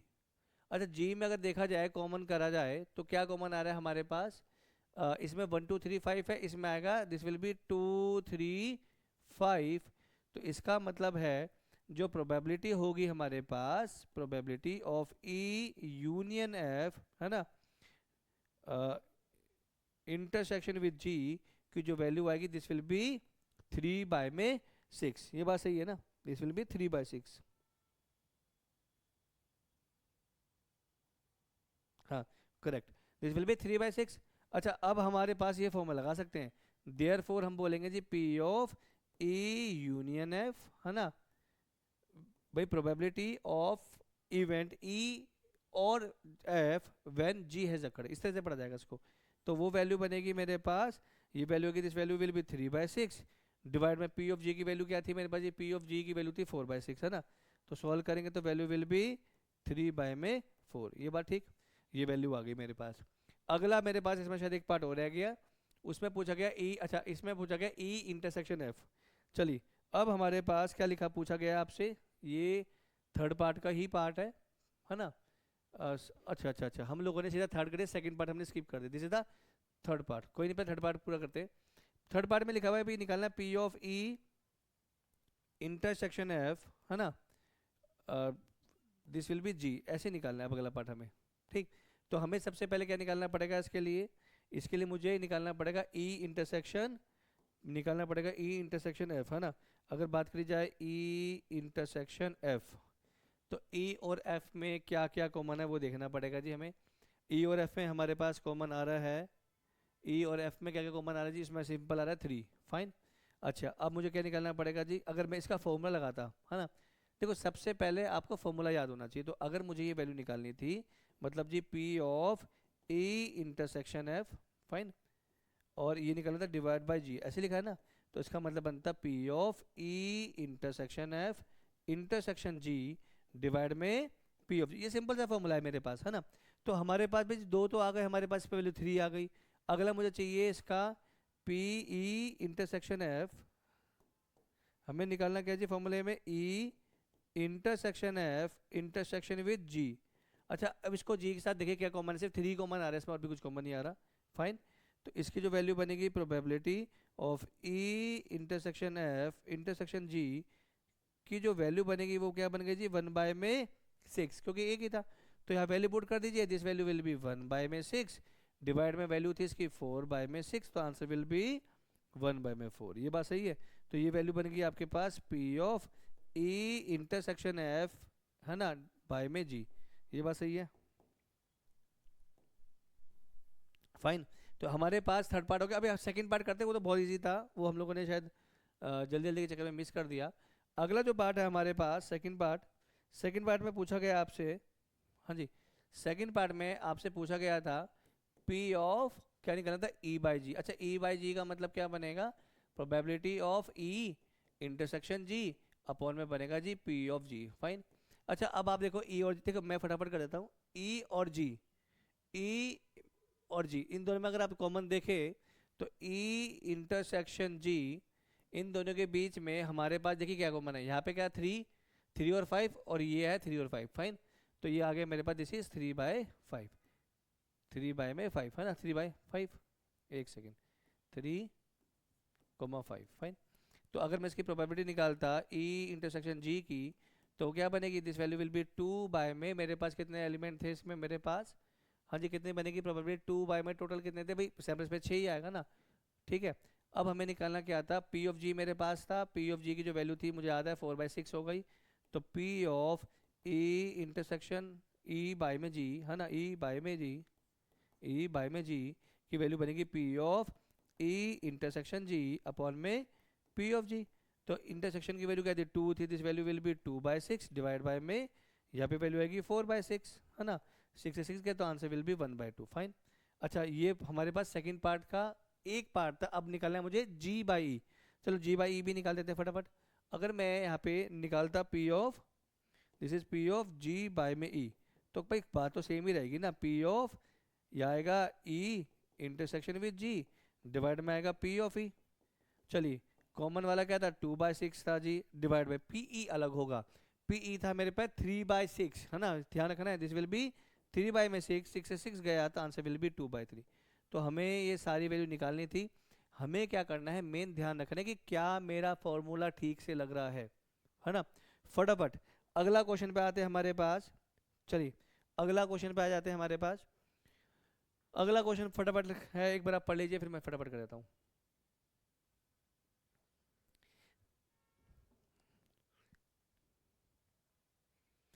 देखिए अगले क्वेश्चन को ध्यान से पढ़ेंगे, देखिए कितना अच्छा लिखा है, इसमें लिखा है कि assume that each born child is equally be to be boy. मतलब यहाँ पे वो बाइसिंग नहीं कर रहा, अनबायस्ड है, क्योंकि इक्वली बोल दिया ना, देखो यहाँ लैंग्वेज देखो ना, इक्वली लाइकली, इसका मतलब क्या था, अनबायस्ड की मतलब फेयर बात है। कहता है if a family has a 2 children what is the conditional probability that both are girls given that youngest is, भाई देखिए उसने कहा क्या प्रोबेबिलिटी दोनों की दोनों लड़कियां होगी। फाइन, पहली बात जब छोटी वाली लड़की होगी, सेकंड केस में पूछा गया है कि क्या प्रोबेबिलिटी कि दोनों की दोनों लड़की होगी जबकि एक तो लड़की है ही। तो सबसे पहला काम हमें क्या करना पड़ेगा, सबसे पहले हमें सैंपल स्पेस लिखना पड़ेगा, है ना। अच्छा, अगर मैं सैंपल स्पेस की बात करता हूं तो क्या हो सकता है जी, दोनों बॉय हो जाए, ये हो सकता है जी। दूसरा, पहला बॉय दूसरी गर्ल, और क्या हो सकता है जी, पहला गर्ल दूसरी बॉय, और अगला के दोनों की दोनों क्या हो जाए मेरे पास, गर्ल्स हो जाए। ये बात समझ आ रही है? हाँ जी, ये बात ठीक है ना। चलिए अब हमारे पास यहाँ पे बात कर लेते हैं, ई इवेंट मानते हैं, है ना। लेट ई को क्या माना है, event, event that both are girls, both are girls. अच्छा दोनों गर्ल्स है, इसका मतलब क्या बनेगा, this will be G comma G, G G, है ना, ये बात सही है। चलिए अगला इवेंट मानते हैं हमारे पास, क्या इवेंट है हमारे पास, एफ। अगला में हमारे पास कहता है भाई एफ है, उस एफ इवेंट क्या मानता है, the youngest is girl, youngest is girl है और कुछ और था। क्वेश्चन पढ़ के देखते हैं, हमारे पास लिखा है यहाँ पे the youngest child is girl. हाँ जी, हाँ जी, क्या भाई यंगेस्ट गर्ल, तो क्या हो सकता है, अगर देखा इसकी एलिमेंट की बात करें हम लोग इवेंट्स की, तो भाई ये हो सकता है जी कोमा बी हो सकता है, ठीक है ना। देखो अब यहाँ पे दिमाग में आता है भाई पहले बॉय क्यों नहीं लिखा, भाई यंगेस्ट है ना, पर ऐसा नहीं है भाई, पहले वाला बच्चा यंगेस्ट को डिनोट कर रहा है, भाई पहली गर्ल थी उसके बाद बॉय, ठीक है जी। या फिर ऐसा भी तो हो सकता है पहली गर्ल हो जाए दूसरी भी गर्ल हो जाए, ये बात समझ आ रही है, ये बात सही है। तो अब हमारा काम क्या है, हमें इसमें सबसे पहले क्या निकालना पड़ेगा जी, कॉमन क्या है ना। तो हमें देखो बेसिकली निकालना क्या है, मैं फॉर्मूला देता हूँ, P of E by F निकालना है, तो फॉर्मूला बनेगा P of E intersection F upon में पी ऑफ एफ। फाइन, तो अगर इसकी बात करी जाएगी तो पी ऑफ एफ की वैल्यू क्या बनेंगे, दिस विल बी 2/4। फाइन, अगर बात की जाती है पी ऑफ ई तो इसकी वैल्यू क्या आती है भाई, पी ऑफ ई की जो वैल्यू आती है वो आती है 1/4। फाइन, तो चलो जी अब इंटरसेक्शन निकाल लेते हैं यहाँ से। अगर मैं ई इंटरसेक्शन एफ लेता तो दोनों में कौन से कॉमन आ रहे हैं, जी कोमा बी और बी भी दोनों कॉमन आ रहे हैं, है ना। जी कोमा जी भी कॉमन आ रहा है और जी कोमा बी भी कॉमन आ रहा है। फाइन, तो अगर इसकी प्रोबेबिलिटी की बात की जाती तो भाई P of E intersection F की प्रोबेबिलिटी आती है दिस विल बी 2/4। फाइन, अब हमारा काम क्या है, अब हमें सिंपल सी वैल्यू सब्स्टिट्यूट करनी है ना। तो ई इंटरसेक्शन एफ, अच्छा एक सेकंड एक सेकंड, हम लोगों ने एक चीज गलत लिखी यहाँ पे, क्या गलत लिखा बताओ जल्दी। जब मैंने ई इंटरसेक्शन एफ करा तो हम लोगों ने इसमें से देख लिया पर हमें तो जी जी वाला आएगा। अरे भाई अगर मैं ई और एफ में कॉमन ले रहा हूँ ना, इंटरसेक्शन कर रहा हूँ, तो दोनों एक तो ई और एफ, तो इसमें क्या था जी कोमा जी, इसमें कॉमन था जी कोमा बी और जी कोमा जी, हमने क्या करा सैम्पल स्पेस से कर लिया, वो गलत हो गया। तो इसकी वैल्यू ये आएगी, तो यहाँ से अगर बात की जाए P of E intersection F की वैल्यू बनेगी दिस विल बी 1/4। तो अब हमारा काम बन गया है कि हम सिंपल सा वैल्यू को सब्स्टिट्यूट करेंगे। इसकी वैल्यू आ गई जी हमारे पास, this value is 1/4, P of F की जो वैल्यू थी वो थी 2/4, 4 से 4 कैंसिल हो गया तो वैल्यू विल बी 1/2। ये बात सही है ना, ये बात ठीक। ये मेरे पास पहला पार्ट था। सेकंड पार्ट में बोला गया आपसे कि भैया कम से कम क्या है, एक कम से कम एक लड़की हो, this is the first part, है ना। आप लोग नोट कर लेना इसको, मैं इसको थोड़ा सा साइड कर देता हूँ, ठीक। चलिए अब हमारे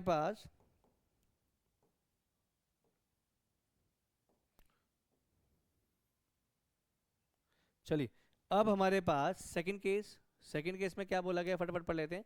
उसने कहा था what is the conditional probability that both are girls, means दोनों की दोनों लड़कियां हैं, नंबर से एटलीस्ट वन इज गर्ल, जो यहाँ पे हमने कहा ना, यहाँ पे करे कम से कम एक लड़की हो, है ना। तो यहाँ पे एक केस और बढ़ेगा मेरे हिसाब से, है ना। चलिए तो हम लोग यहाँ पे क्या करते हैं, हमने इवेंट माना, यहाँ पे हमने यहाँ पे इवेंट माना, let X be the event, let X be the event that that both are girls, भाई ये माना हमने, क्या माना जी, दोनों के दोनों क्या है मेरे पास, लड़कियां है। इसका मतलब क्या बनेगा, x will be equal to G comma G, ये बात सही है ना। चलिए अगला इवेंट मानते हैं हमारे पास, क्या इवेंट है हमारे पास देखिए क्वेश्चन में कहा था भाई भाई दोनों दोनों लड़कियां होगी। पहला केस क्या था जी, यंगर वाली लड़की है। दूसरे वाले में क्या बोला गया जी, क्या कंडीशनल प्रॉपर्टी की दोनों लड़कियां हैं जबकि एटलीस्ट एक गर्ल है ना। तो आपको क्या करना, वाई इवेंट मान लेते हैं। तो one Y be the event, Y be the event that that at least at least one is a girl, भी कम से कम एक लड़की है ना। तो इसको अगर देखा जाए तो ये वैल्यू कैसे बनेगी, हो सकता है बी कोमा जी हो सकता है जी कोमा बी हो सकता है जी कोमा जी। क्यों नहीं कहते भाई कम से कम एक लड़की, ज़्यादा हो तो भी चलेगी, उसका मतलब ये था है ना। अच्छा अगर मैं एक्स इंटरसेक्शन वाई करता है ना, तो दोनों में कॉमन क्या जाता है जी, मेरे पास जी कॉमन आता है। ये बात समझ आ रही है नहीं आ रही, हाँ जी ये बात ठीक है ना। अच्छा अब मैं बात करूँ यहाँ पे, तो ये क्या बनेगा जी, P of X intersection Y की वैल्यू क्या बनेगी जी, 1/4, ठीक है ना। तो अब इसको सॉल्व करते हैं। तो हमें निकालना क्या था, हमें निकालना था यहाँ पे पी ऑफ एक्स बाय में वाई की वैल्यू कैसे बनेगी, P of X intersection Y upon में पी ऑफ वाई, फाइन। तो इसकी वैल्यू बनेगी भाई 1/4 डिवाइड बाय में पी ऑफ वाई। अच्छा ये निकाला नहीं ना, अगर मैं पी ऑफ वाई लिखता तो वो बनता है मेरे पास 3/4, फाइन। दिस विल बी 3/4, तो आंसर विल बी 1/3। तो ये इसका आंसर हो गया, सिंपल सा क्वेश्चन है, ठीक है ना। देखिए हमने यहाँ पे क्या सीखा कि सबसे पहले हमें पता होना चाहिए कि सैंपल स्पेस कैसे लिखे जाएंगे। नंबर सेकंड, हमें ये पता होना चाहिए कि किस तरीके से इवेंट लिखे जाएंगे, फाइन। चलिए अगला क्वेश्चन देखते हैं हमारे पास फटाफट। हाँ अगला क्वेश्चन बड़ा आसान सा क्वेश्चन है, लिखा हुआ है एनसीईआरटी क्वेश्चन है। क्या लिखा हुआ है इसके अंदर जी, एक इंस्ट्रक्टर के पास क्वेश्चन बैंक था, हाँ जी। वो कहता है कि एक इंस्ट्रक्टर के पास एक क्वेश्चन बैंक था, है ना। चलिए इसके लिए ना मैं एक टेबल बनाता हूँ आपके लिए, टेबल बनाते हैं हम लोग, ठीक है। हम लोग एक टेबल बनाते हैं, इसमें हमने यहाँ पे क्या करा, एक टेबल बनाई, फाइन।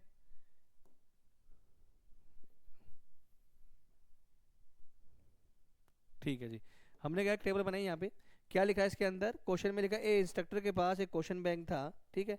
जिसके एक क्वेश्चन क्या था, एक इंस्ट्रक्टर के पास एक क्वेश्चन बैंक था जिसके अंदर 300 इजी थे क्वेश्चन, ठीक है, और 200 डिफिकल्ट थे, है ना। चलो तो अगर टेबल बना रहे हैं तो सबसे पहले देखते हैं कि हमारे पास क्वेश्चन कैसे थे। उसने बोला कि मेरे पास एक तो ट्रू एंड फॉल्स वाले क्वेश्चन थे जी, ट्रू एंड फॉल्स वाले। अगले कैसे क्वेश्चन थे मेरे पास, एमसीक्यू क्वेश्चन, फाइन। कुछ थे मेरे पे इजी क्वेश्चन थे, है ना, कुछ थे मेरे पास डिफिकल्ट क्वेश्चन थे, फाइन। अब हम लोग क्या करेंगे, इसकी टेबल बना लेते हैं। तो बात करी जाए तो 300 इजी ट्रू फॉल्स क्वेश्चन थे, 300 इजी ट्रू फॉल्स क्वेश्चन थे, और 200 डिफिकल्ट ट्रू फॉल्स थे, है ना, 200 डिफिकल्ट ट्रू फॉल्स थे। 500 इजी एमसीक्यू क्वेश्चन थे जी, वेरी गुड। और यहीं पे बोला गया कि 400 क्वेश्चन थे, वो क्या थे, है ना, 400 डिफिकल्ट एमसीक्यू। ये बात समझ आई। अच्छा टेबल में इसलिए लिखा है ताकि आसानी से क्वेश्चन को कर सके, फाइन। चलिए अब क्वेश्चन की तरफ वापस चलते हैं।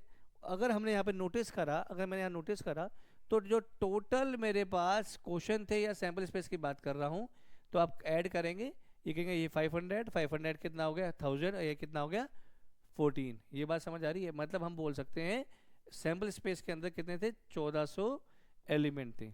ये बात सही आ रही है, ठीक है ना।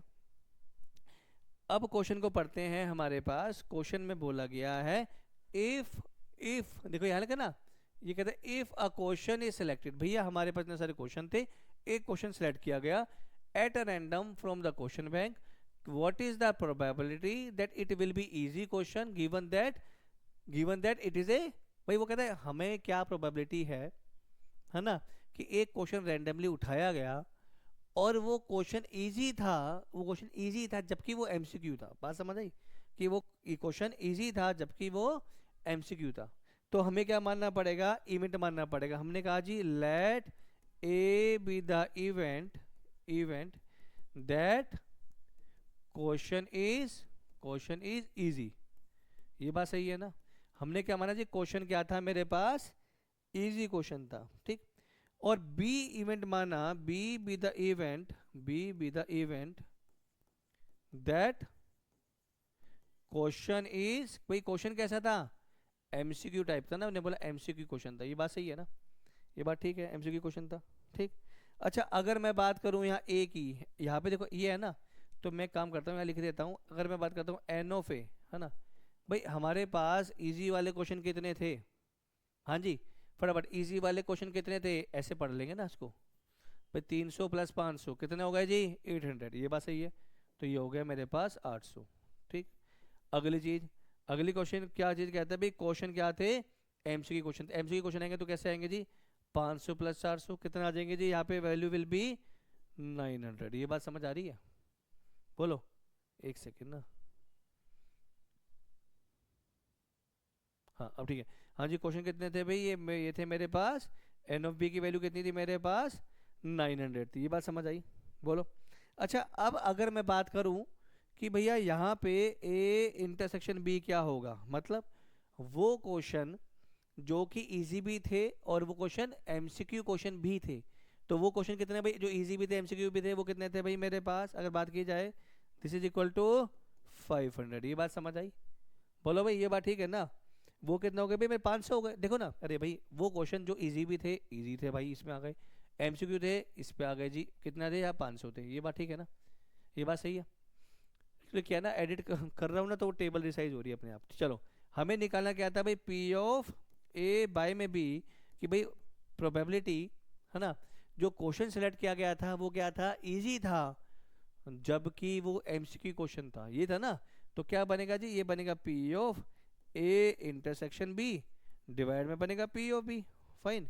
तो अब लिख लीजिए value, P of A intersection B की वैल्यू कितनी थी, 500 थी, ठीक है जी, लिख दिया 500, डिवाइड में कितना था 1400, फाइन, डिवाइड बाय, एक सेकेंड, पी ऑफ बी में कितने थे वो भी देख लेते, पी ऑफ बी की अगर बात की जाए, हाँ जी, पी ऑफ बी की बात की जाए तो वो कितना आएगा जी यहाँ पे 900 डिवाइड बाय में 1400, फाइन, ये इससे कैंसिल हो गया, तो ये वैल्यू क्या बनेगी भाई 500 डिवाइड बाय 900, इससे ये कैंसिल हो गया, तो आंसर विल बी 5 बाय में 9, ये बात समझ आ रही है, नोट कर लीजिए, बड़ा इजी क्वेश्चन था, पेपर में काफ़ी बार ये देखने को मिला है आपको।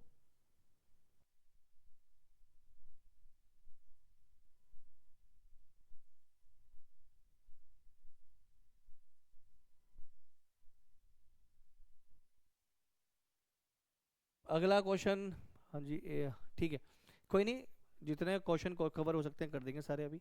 चलिए, कहते हैं given that the two numbers appearing on throwing a two dice are different, चलो कहते हैं भाई हमारे पास का क्या बोला गया कि दो डाइस फेंके गए, है ना, तो सबसे पहले पहले तो क्वेश्चन को ही बड़ा कर लेता है, दिखना भी तो चाहिए, हाँ जी, अगर दो डाइस फेंके गए, अगर दो डाइस फेंके गए तो कितना सैम्पल स्पेस बनेगा जी 36, ये बात समझ आ रही है, राइटिंग थोड़ी सी, हाँ this is 36, fine.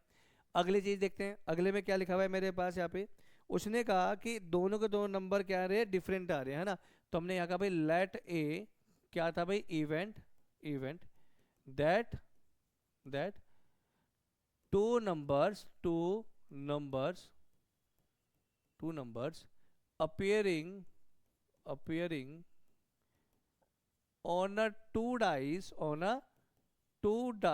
are different, समझ रहे हो, वो कहना ये चाह रहा था भाई कि एक इवेंट माना कि आपने डाइस फेंका, दोनों के दोनों नंबर अलग अलग आ रहे, तो मैं वो लिख देता हूँ, आप एक बार देख लीजिए, तो ये बन रहे हैं मेरे पास, दिस विल बी, कैसे बनेगा देखो, ये बनेगा जी, पहला क्या है भाई 1,1 नहीं आ सकता, तो भाई 1,2 आ जाएगा, 1,3, 1,4, 1,5, 1,6, फाइन, ये क्या सकता है 2,1 आ सकता है, 2,2 नहीं आएगा, 2,3 आएगा, 2,4 आएगा, 2,5 आएगा, 2,6 आएगा, अगला क्या आएगा जी 3,1 आएगा जी, 3,2 आएगा जी, 3,3 नहीं आ सकता, 3,4, 3,5, 3,6, फाइन, अगला क्या आएगा 4,1 आ गया जी, 4,2 आ गया जी, 4,3 आ गया, 4,4 नहीं आएगा, 4,5, 4,6, अगला 5,1 आ गया जी, 5,2 आ गया, 5,3, 5,4, 5,5 नहीं आएगा क्योंकि दोनों के दोनों क्या थे,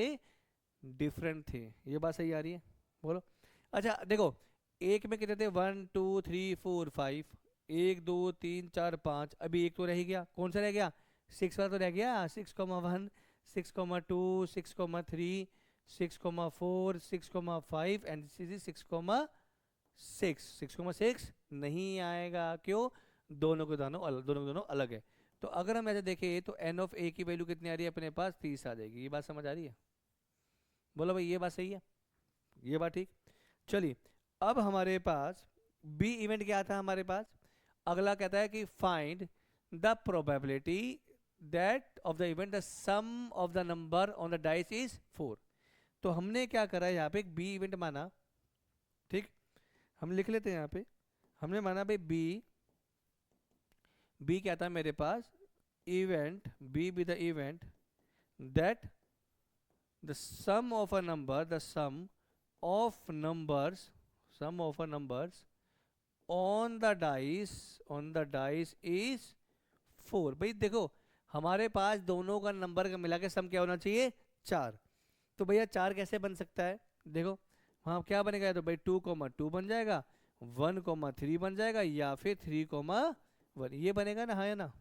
बोलो भाई, ये बात सही है ना? तो अब अगर बात करी जाए हमारे पास एन ऑफ बी की वैल्यू, वो कितनी बनेगी मेरे पास? एन ऑफ बी की वैल्यू क्या बनेगी मेरे पास? 1 2 3, 1 2 3। ये बात समझ आ रही है? ठीक है ना? अब हमारे पास क्या था निकालना था भाई? हमें निकालना था, बेसिकली निकालना था P of, find the probability of getting number 4। ठीक है जी, हमें निकालना था पी ऑफ, क्या निकालेंगे जी? यहाँ पे थोड़ा देखो उल्टा है ना, हमें निकालना है सम इज, ठीक है? तो यहाँ बनेगा भाई बी बाय ए, तो क्या बनेगा? P of A intersection B divide में पी ऑफ ए। फाइन। अच्छा, अब मेरे पास एक चीज रह गई, बताओ जी क्या रह गया? हमारे पास ए इंटरसेक्शन बी कॉमन रह गया, तो लिखा देते हैं, वो भी हमें क्या दिक्कत है? हमने क्या करा, ए इंटरसेक्शन बी निकाला, तो हमने निकाला जी ए इंटरसेक्शन बी। तो देखो ये देखो, दो इसमें क्या आएगा? ये नहीं आएगा, बाकी यही आएगा 1,3 3,1। अच्छा, मैंने ऐसे क्यों बोला? क्योंकि ए इवेंट जो था उसमें कहा गया था आपसे कि दोनों के दोनों नंबर जो डाइस पे आ रहे वो क्या आने चाहिए? डिफरेंट आने चाहिए, है ना? तो अगर इसकी बात करी जाती तो N of B, A intersection B की वैल्यू कितनी आ गई? 2 वैल्यू आ गई। फाइन। तो अब हम इसका आंसर निकालेंगे, तो वैल्यू क्या आएगी मेरे पास? This value will be 2 by में 30 आएगी, हाँ या ना? नहीं, 2 बाय में 36। P of N of A की बात करी जाएगी तो वैल्यू क्या आएगी? This value will be 30 by में 36। 36 से 36 कैंसिल हो गया, तो वैल्यू विल बी 2 बाय में 30 आएगी। तो हम बोलेंगे therefore P of B by में ए की जो वैल्यू आएगी, वैल्यू विल बी 1 बाय में 15। तो ये सिंपल सा क्वेश्चन था, है ना? हम करेंगे तो आराम से हो भी जाएगा। फटाफट नोट करिए इसको, ठीक है? चलिए अगला क्वेश्चन है, अगले क्वेश्चन पे चल जाते हैं हमारे पास।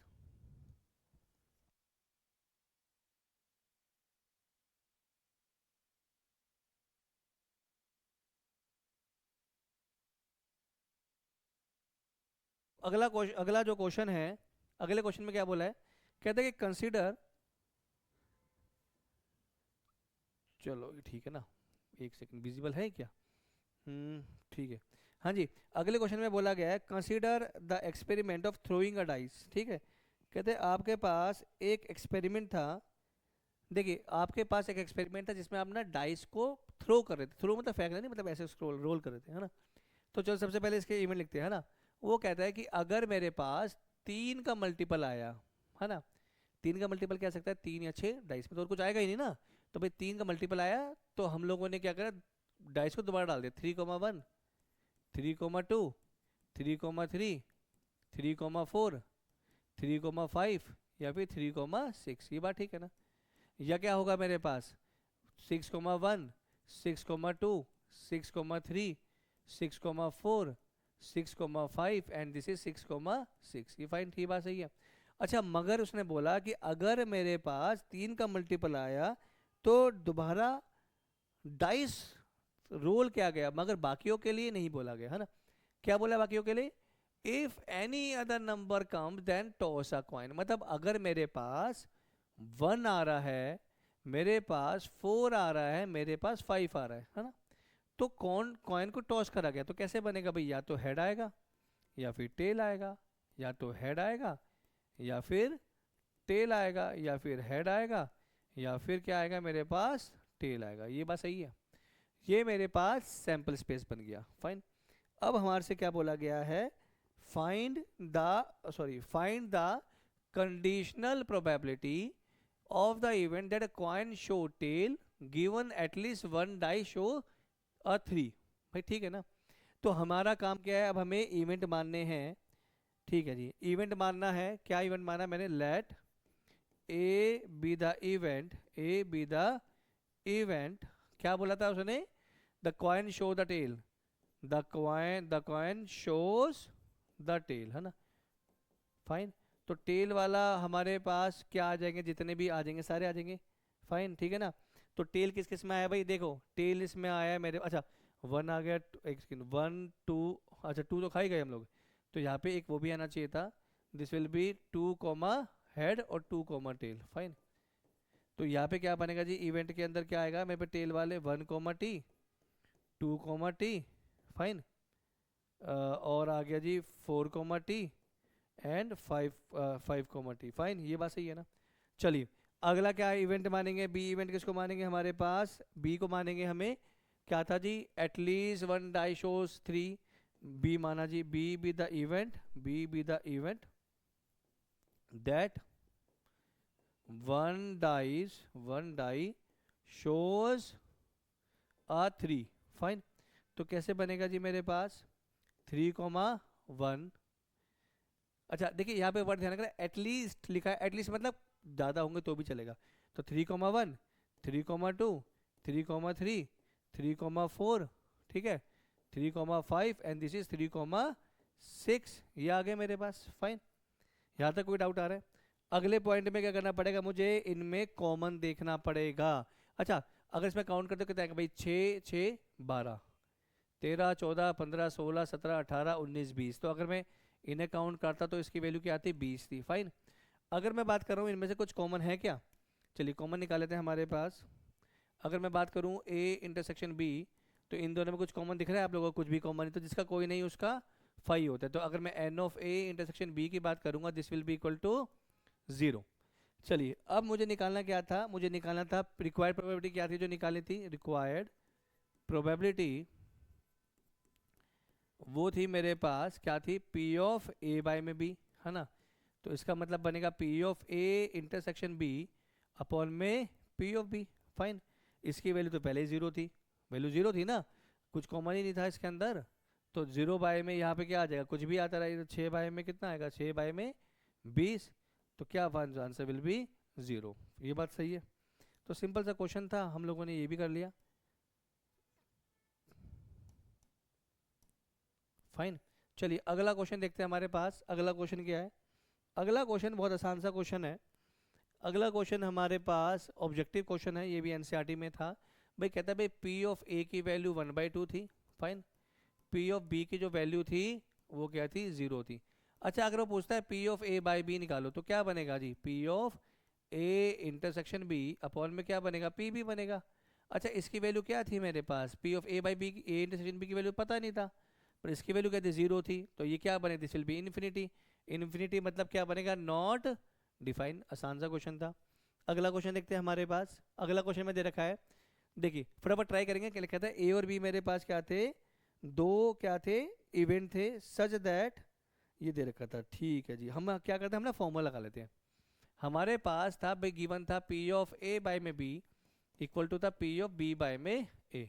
फाइन। तो ये बनेगा P of A intersection B upon में पी ऑफ बी। ये बनेगा P of A intersection B upon में पी ऑफ ए। फाइन।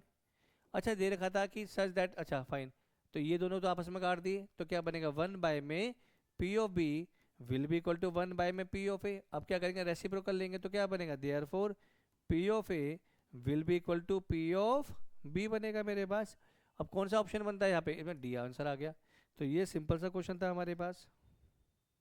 ठीक है जी, बोलो भाई, ठीक है ना। अच्छा हम लोगों ने यहाँ तक, हमने अभी पूरी एनसीईआरटी की प्रैक्टिस कर ली। अब जो हमारा पार्ट है वो है मल्टीप्लिकेशन थ्योरम और इंडिपेंडेंट इवेंट्स का। मगर जो ये वाला जो टॉपिक है और बेस थ्योरम है, ये जो पहली क्लास है, क्योंकि अभी 2 घंटे की क्लास हो गई है, रिकॉर्डिंग हो चुकी है इसकी, तो क्लास जो हो जाएगी 4 घंटे की हो जाएगी, कोई फायदा नहीं है उसका, आप देख भी नहीं पाएंगे एक बारी में। तो मैं कोशिश करूंगा, ये पहला पार्ट है, ये अभी आपको मिल जाएगा इसका, ठीक है। और जो सेकंड पार्ट है उसके अंदर मैं पूरी कोशिश कर रहा हूँ कि मैं आपको इंडिपेंडेंट डिफेंस और मैं आपको बेस थ्योरम पूरी कवर कर दूंगा। तो यहाँ तक आप कर लीजिए, बाकी जो नेक्स्ट पार्ट है वो इसी के बाद आप पहले इसका पूरा देखेंगे ना, उसके बाद समझ आएगा वो आपको इंडिपेंडेंट इवेंट और बेस थ्योरम। Thank you.